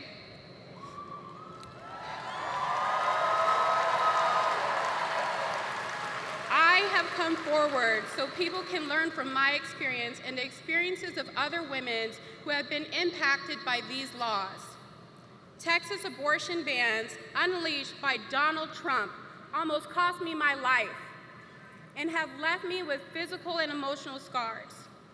I'm here to advocate for the women who are unable to share their truths, for the many Black and brown women whose pain is often dismissed and disregarded, for the women like Amber Thurman who have lost their lives under Donald Trump's abortion bans. I never thought I would have this type of personal experience. If it can happen to me, it can happen to anyone. The same people who create these laws should ask themselves, what if it was their loved one? For all the mothers, daughters, granddaughters, there has to be change.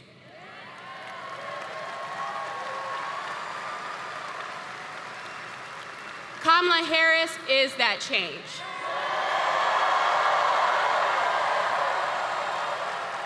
She is fighting to restore the rights of women that were so wrongly taken away. This election, I proudly cast my vote for Kamala Harris. Because lives depend on it, and I urge you all to do the same. Now, I am incredibly honored to introduce to the stage Arthur, philanthropist, proud mother, activist, and H-Town's very own Miss Tina Knowles. Come on, talk to me. You can see what's going on. Yeah, what's going on? Tell me what's going on. I'll tell you what's going on. Right on. Right on.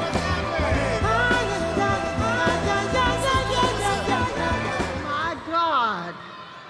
My heart is so full, guys. This is what you call Houston proud. 30,000 people? Oh my God. Houston, you showed up, you showed out, and that's what I'm talking about.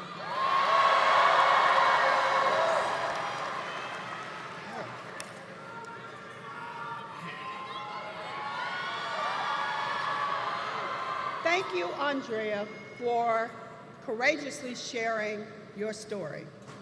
I am honored to be back in Houston tonight, the city where my girls got their voices. I've been so blessed in my life to have many careers, many black jobs. But I have said before, the best job that I've ever had is being a mother. I've had the privilege of raising and helping to raise 4 daughters. And I also take immense pride in being Mama Tina to so many young women and men.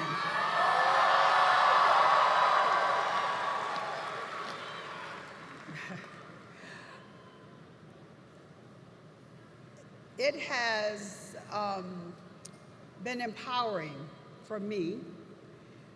You know, the teleprompter, I'm having a hard time seeing it, guys. I'm just being real here.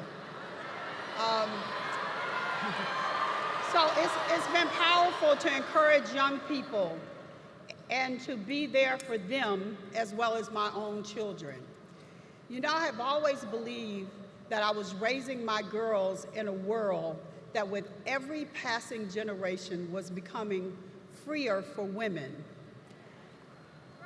With more opportunity for women, a healthier and safer existence for women. And so we cannot accept a country where our daughters and former generations and future granddaughters will no longer have the basic freedom that I have lived with for most of my life.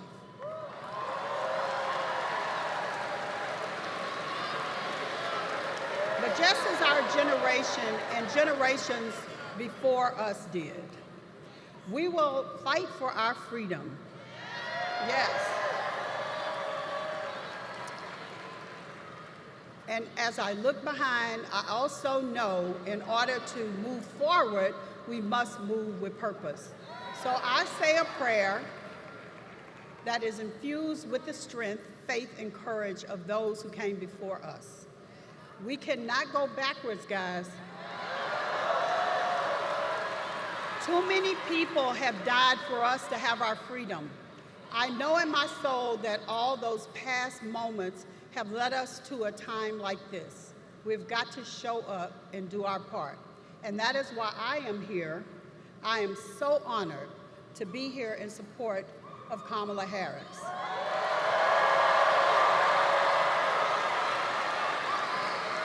And I am also so proud to be here with two of my daughters. Please welcome Kelly and Beyonce.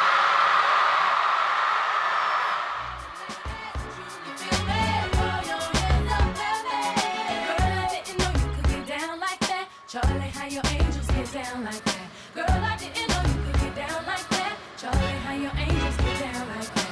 Tell me how you feel about this. Do it all in if I want to. I worked hard and sacrificed to get what I get. Ladies, it ain't easy being independent. Question, how'd you like this knowledge that I brought? Bragging on that cash that he gave you was the fun. If you're gonna brag me, show it your money is fun. You know no one has to give you what you want. Shoes on my feet.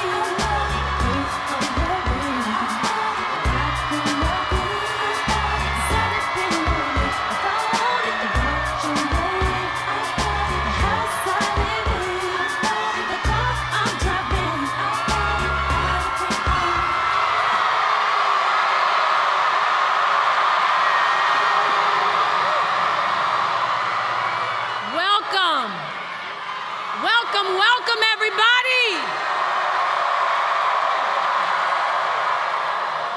Welcome to my Houston family.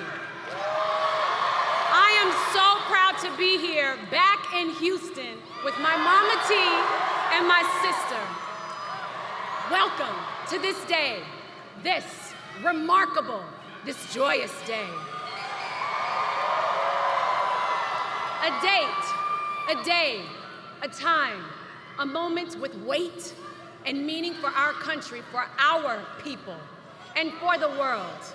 A moment, Houston, where we grab back the pen from those who are trying to write an American story of division and hatred. A moment when we grab back the pen from those who are trying to write an American story of misogyny and racism. We are grabbing back the pen from those who are trying to write an American story that would deny the right for women to make our own decisions about our bodies. Houston, we are grabbing back the pen.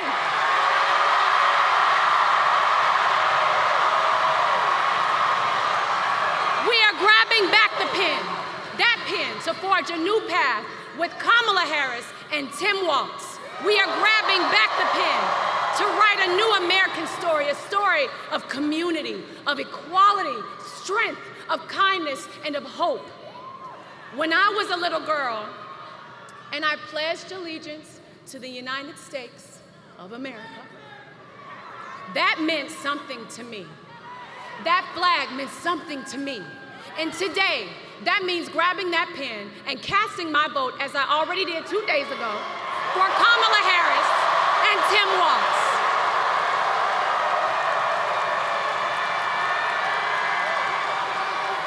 Now, Houston, you've already had a hand in creating destiny.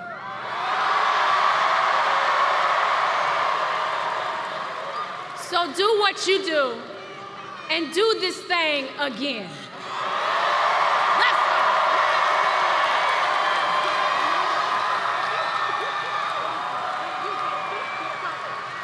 H-Town.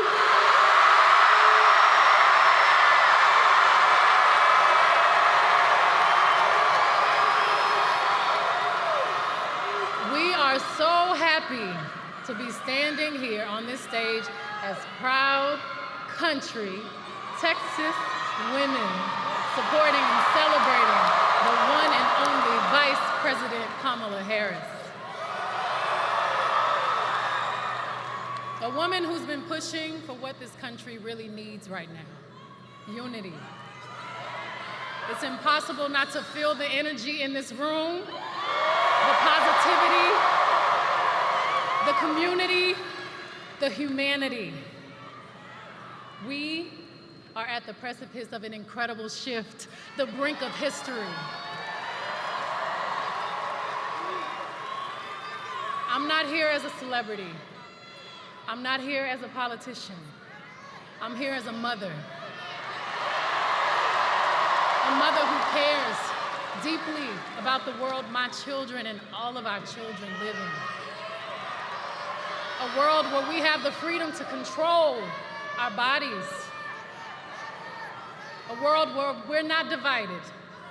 Our past, our present, our future merge to meet us here. Imagine our daughters growing up seeing what's possible with no ceilings, no limitations. Imagine our grandmothers. Imagine what they feel right now. Those who have lived to see this historic day. Even those who are no longer physically with us. Imagine all of their sacrifice. The sacrifices made so we can witness the strength of a woman standing in her power, reimagining what leadership is.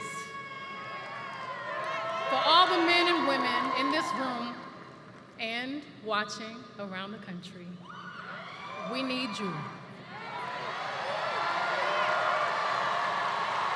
Your voice has power and magnitude. Your vote is one of the most valuable tools, and we need you. Your freedom is your God-given right, your human right. Everybody say Texas. Texas plays a pivotal role to change the course of our future. Texans and Houstonians from 3rd Ward, River Oaks, Sugarland, 5th Ward, Alley, Memorial, Southwest Side, North Side, all the way down to Most City.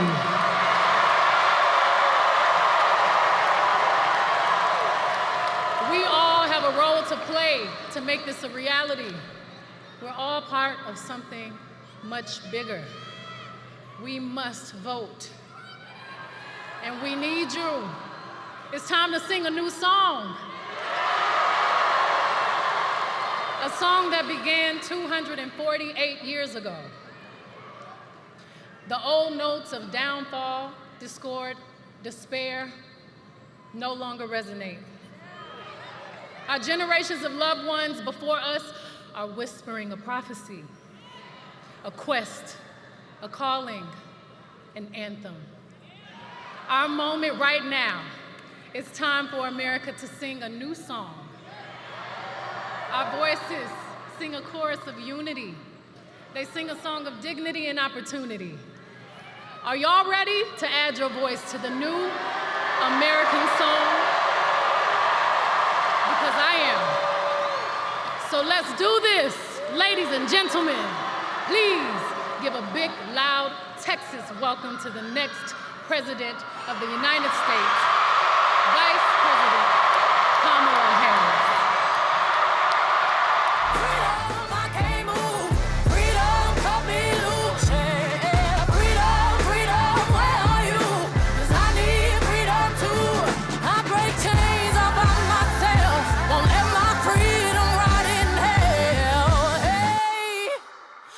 Keep on running, cause the winner don't quit on themselves.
Thank you, everybody.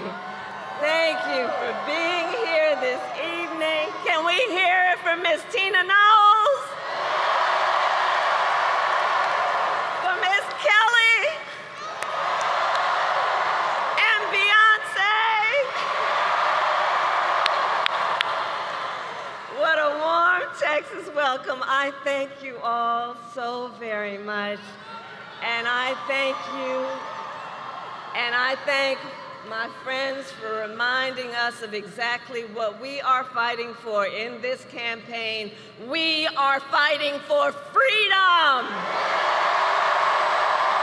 Freedom. Freedom. And to Andrea and everyone here tonight whose lives have been impacted by these Trump abortion bans in this moment, I thank you for sharing your stories and for your courage. It is an honor to be here with so many leaders and all of you who have taken the time out of your busy lives to be here this evening so we can, as a community of people, as people who love our country, be clear, sound strong, and stand in favor of the freedom of every woman to make decisions about her own body.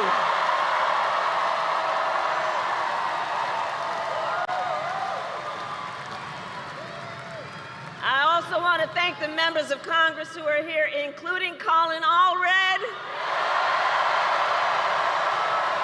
I'm counting on you to send him to the United States Senate so we can get right to work. And to all the elected officials and community leaders, I thank you all. I thank you.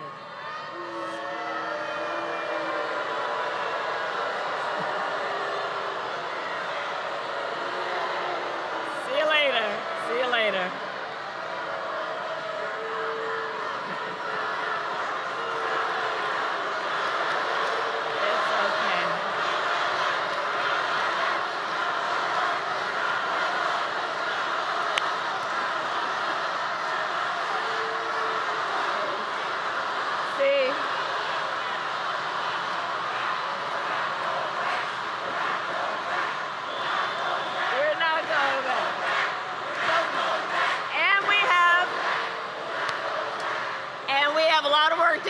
And we have a lot of work to do, and we will not get distracted.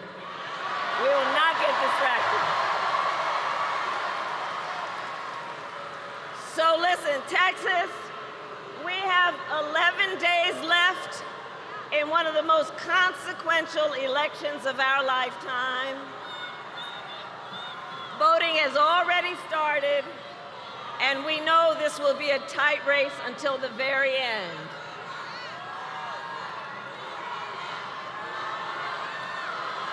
Okay.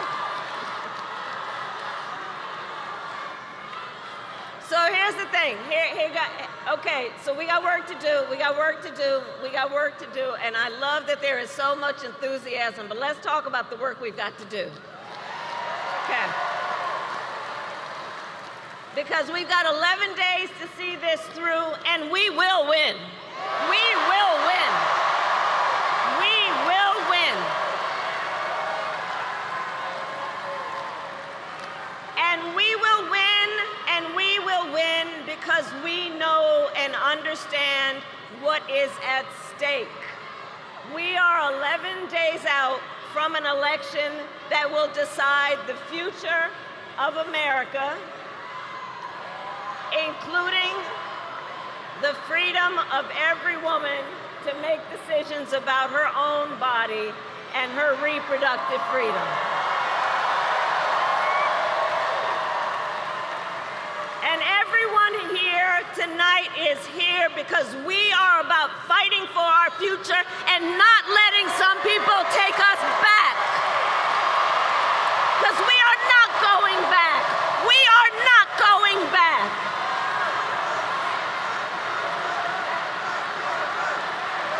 We are not going back.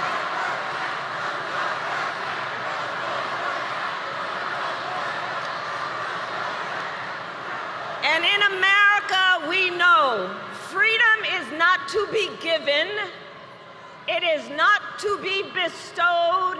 It is ours by right, and we are prepared to fight for it.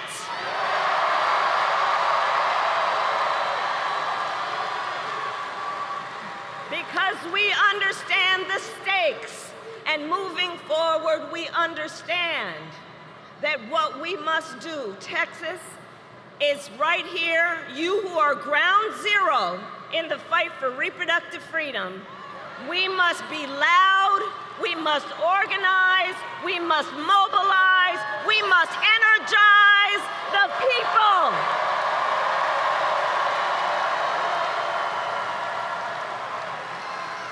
Because you all know, Texas is home to one of the most restrictive abortion bans in our country. In Texas, abortion is banned from the moment of conception. You know what? Just send them to that small rally down the street. It'll be fine. Some people don't have a great sense of direction, but that's okay. We'll show them the way. We'll show them the way.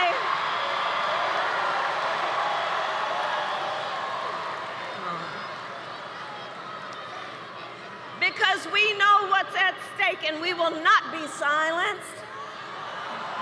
We know what's happening here in Texas. Doctors and nurses could go to prison for life simply for providing reproductive care. Think about that. Life in prison for healthcare providers for doing what they think is in their patients' best interests. You know what? The beauty of our campaign is we're fighting for democracy.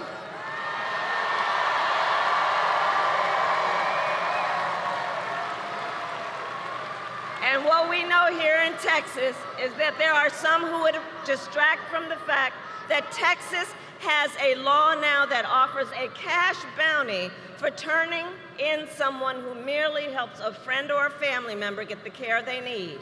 In Texas, the law provides for prison for life for healthcare providers for doing what they believe is in the best interest of their patient. In some counties in Texas, they have passed travel bans to prevent women from going to other states to receive care. These are the stakes. And we know how we got here. When Donald Trump was president, he hand-selected 3 members of the United States Supreme Court with the intention that they would undo the protections of Roe v. Wade. And as he intended, they did. And now more than 20 states have a Trump abortion ban. Now 1 in 3 American women lives in a state with a Trump abortion ban, including Texas and every state in the South except for Virginia. And many of these bans are causing care to be denied until a woman is at death's door. Many have no exceptions even for rape and incest, which is immoral. And let us agree, one does not have to abandon their faith or deeply held beliefs to agree the government should not be telling her what to do with her body. Not the government. If she chooses, she will talk with her priest, her pastor, her rabbi, her imam, but not the government and some people up in the state legislature telling her what's in her best interest when she knows what's in her own best interest. And let us recognize these same people, check this out, these same people who have argued that these Trump abortion bans are in the best interest of women and children, do look at their records. They tend to be in states with the highest rate of maternal mortality in the country. For decades, these extremist leaders who have neglected prenatal care, maternity care, and postpartum care, and who now, after continuously failing to support women and children, claim to care about women and children. Well, I have a question for them. Where you been? Where you been? Where you been when it comes to prioritizing care for women and children? Where have you been when it comes to helping pregnant women and new mothers? Where have you been when it comes to affordable child care?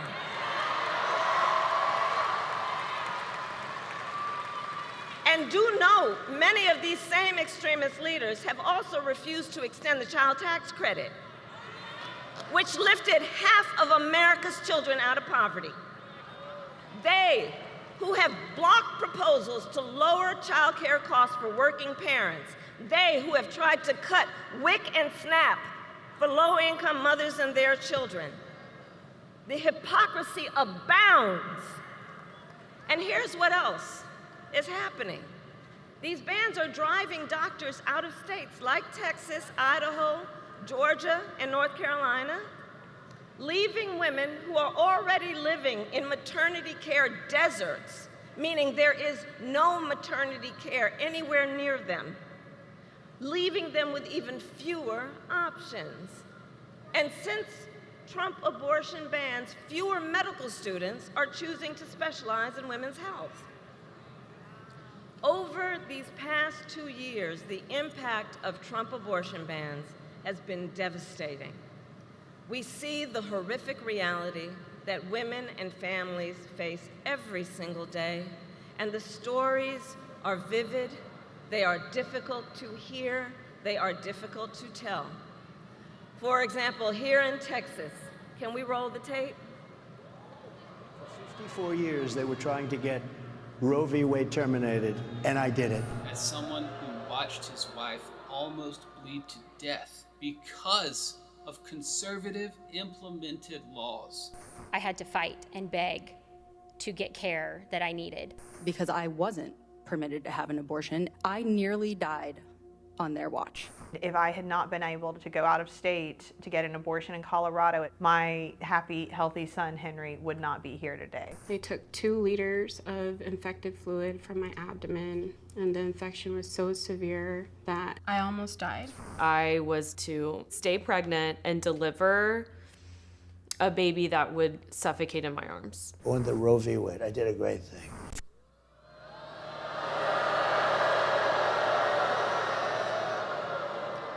From his own mouth, a great thing.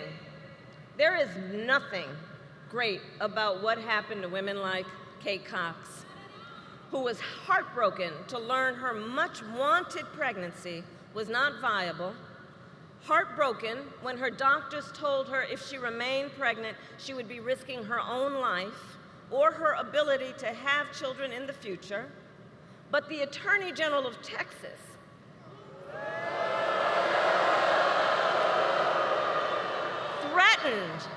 threatened if Kate's doctors helped terminate her pregnancy, they would be criminally prosecuted. So Kate was forced to flee the state to get the care she needed. In Louisiana, Caitlin Joshua was turned away from not 1, but 2 emergency rooms while miscarrying. She was bleeding. She was in pain. But because of a Trump abortion ban, doctors would not treat her. Because if they did, they would have faced 15 years in prison. And so Caitlin had to go home where she went through the pain of a miscarriage for more than a month, and trying the whole time to hide her pain from her 4-year-old daughter. We know that women have died because of Trump abortion bans. Here today is Shanette Williams, the mother of Amber Nicole Thurman, a vibrant, we must speak her name, Amber Nicole Thurman. I promised her mother I would speak her name. A vibrant 28-year-old mother of a 6-year-old son who died a preventable death because of Georgia's abortion ban. Now, Shanette and her family are courageously sharing Amber's story to make sure we all remember her as more than a statistic, so that we remember Amber was a daughter, a sister, a mother, and that she was loved, and that she should be alive today.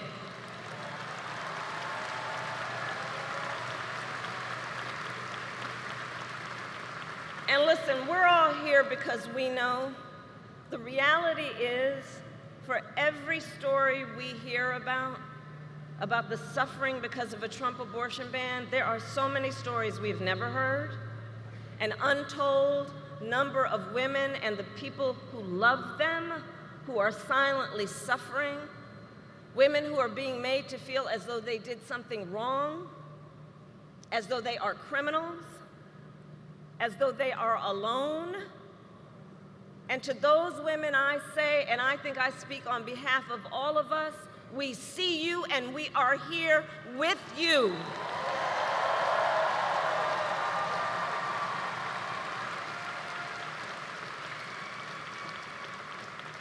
Texas, what is happening across this state and our country is a healthcare crisis. And Donald Trump is the architect of it.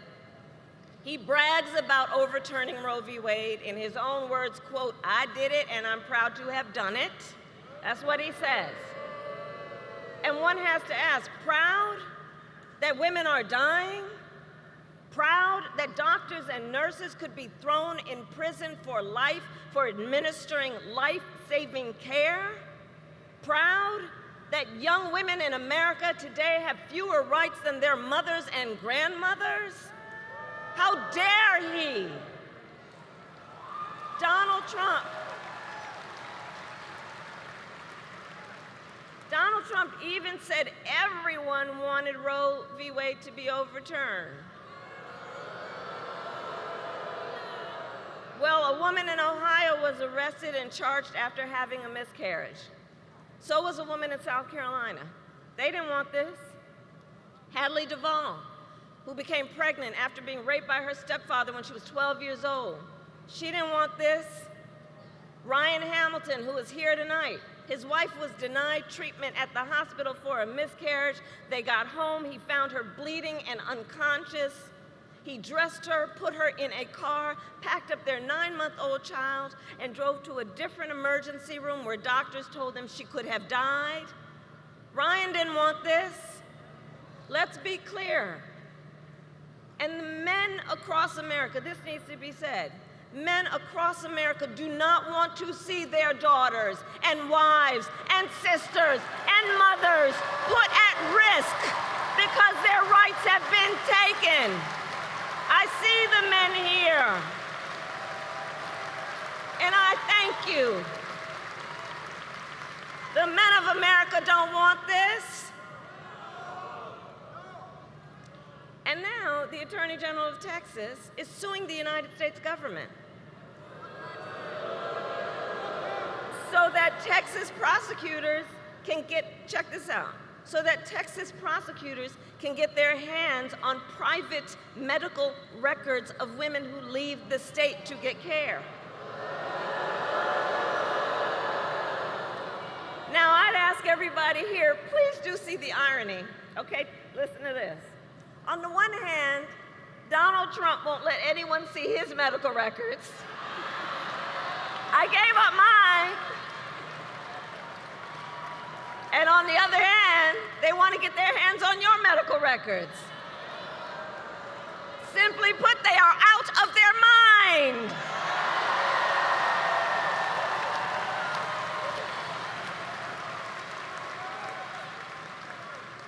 In just 4 years as president, Donald Trump was able to erase half a century of hard-fought progress for women. And now he wants to go even further. He will force all 50 states to track and report on women's miscarriages and abortions, and go after access to contraception and IVF treatment. It's right there in his Project 2025. Google it. And let us be clear, if Donald Trump wins again, he will ban abortion nationwide. And though we are in Texas tonight, I say it to the folks who might be watching from home, for anyone watching from another state, know this: if you think you are protected from Trump abortion bans because you live in Michigan or Pennsylvania or Nevada or New York or California, or any state where voters or legislators have protected reproductive freedom, please know, no one is protected if there is a Trump national abortion ban, and it will outlaw abortion in every single state. Understand that. And he can do it with or without an act of Congress. All that to say, elections matter. Elections matter. If Donald Trump is president again, he will likely get to appoint at least one additional Supreme Court justice. Remember who we appointed. Call her Justice Ketanji Brown Jackson.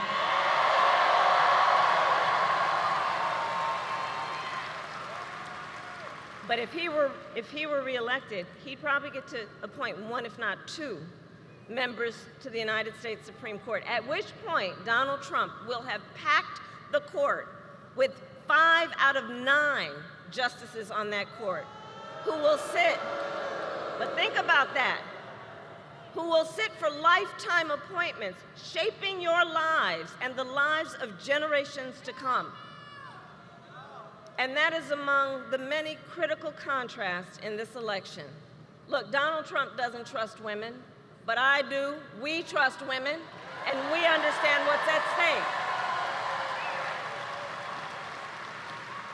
And with Colin Allred in the United States Senate, when Congress passes a bill to restore reproductive freedom, I will proudly sign it into law as President of the United States. Proudly. Proudly.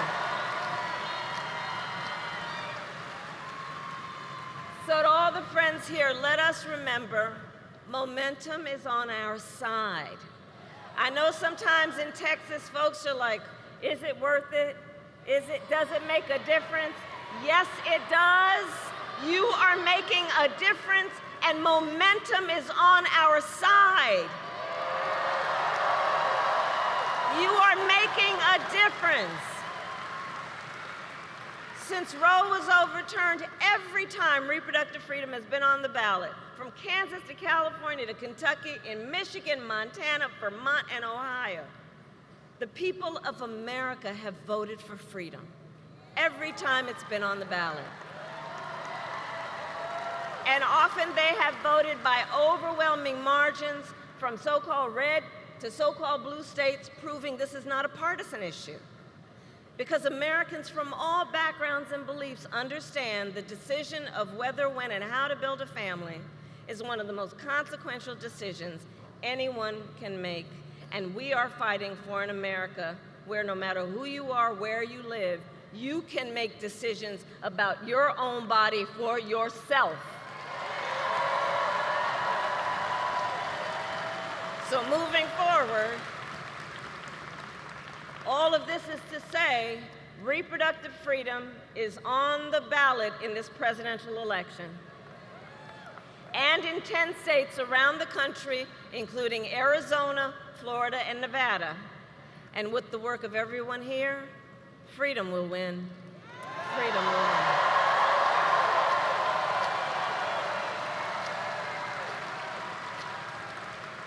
And so I want to take a moment to speak in particular to all the young leaders here and across America. Do we have anybody here from Gen Z?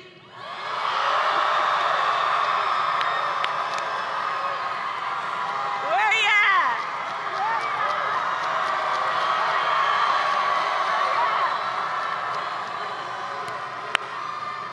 I'm counting on you, because the thing I love about you is you are impatient for change. You know it ain't right that you may have fewer rights than your mother or your grandmother. You know it is not theoretical. You know it is not political. It is your lived experience. And I see you, and I see your power. I see your power. And I know so many of you are voting for the first time. Can I see a raise of hands? Can we applaud our leaders who are voting for the first time?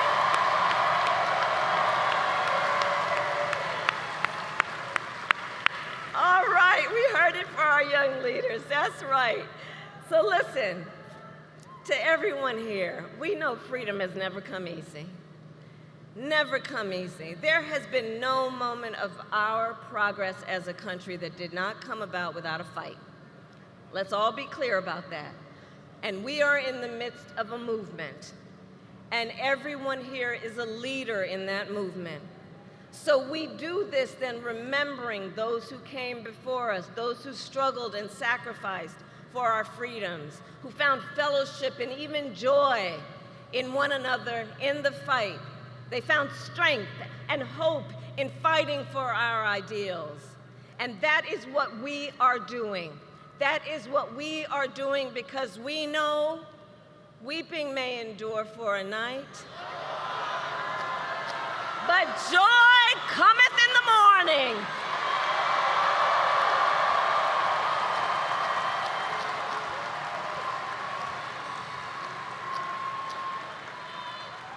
So Texas, election day is in 11 days. Early voting has already begun. So now it is time to start making your plan. Go to iwillvote.com to get all the information you need. And it is not only the presidency that is on the ballot. There are many important races, including Colin Allred running for Senate,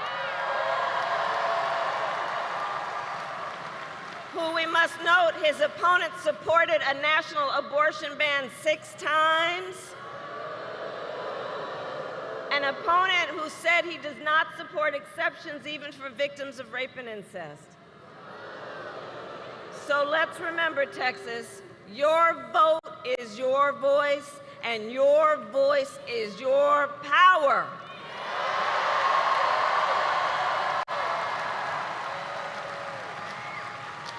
So today I ask you, are you ready to make your voices heard? Do we trust women? Do we believe in reproductive freedom? Do we believe in the promise of America? And are we ready to fight for it? And when we fight, we win. God bless you and God bless America.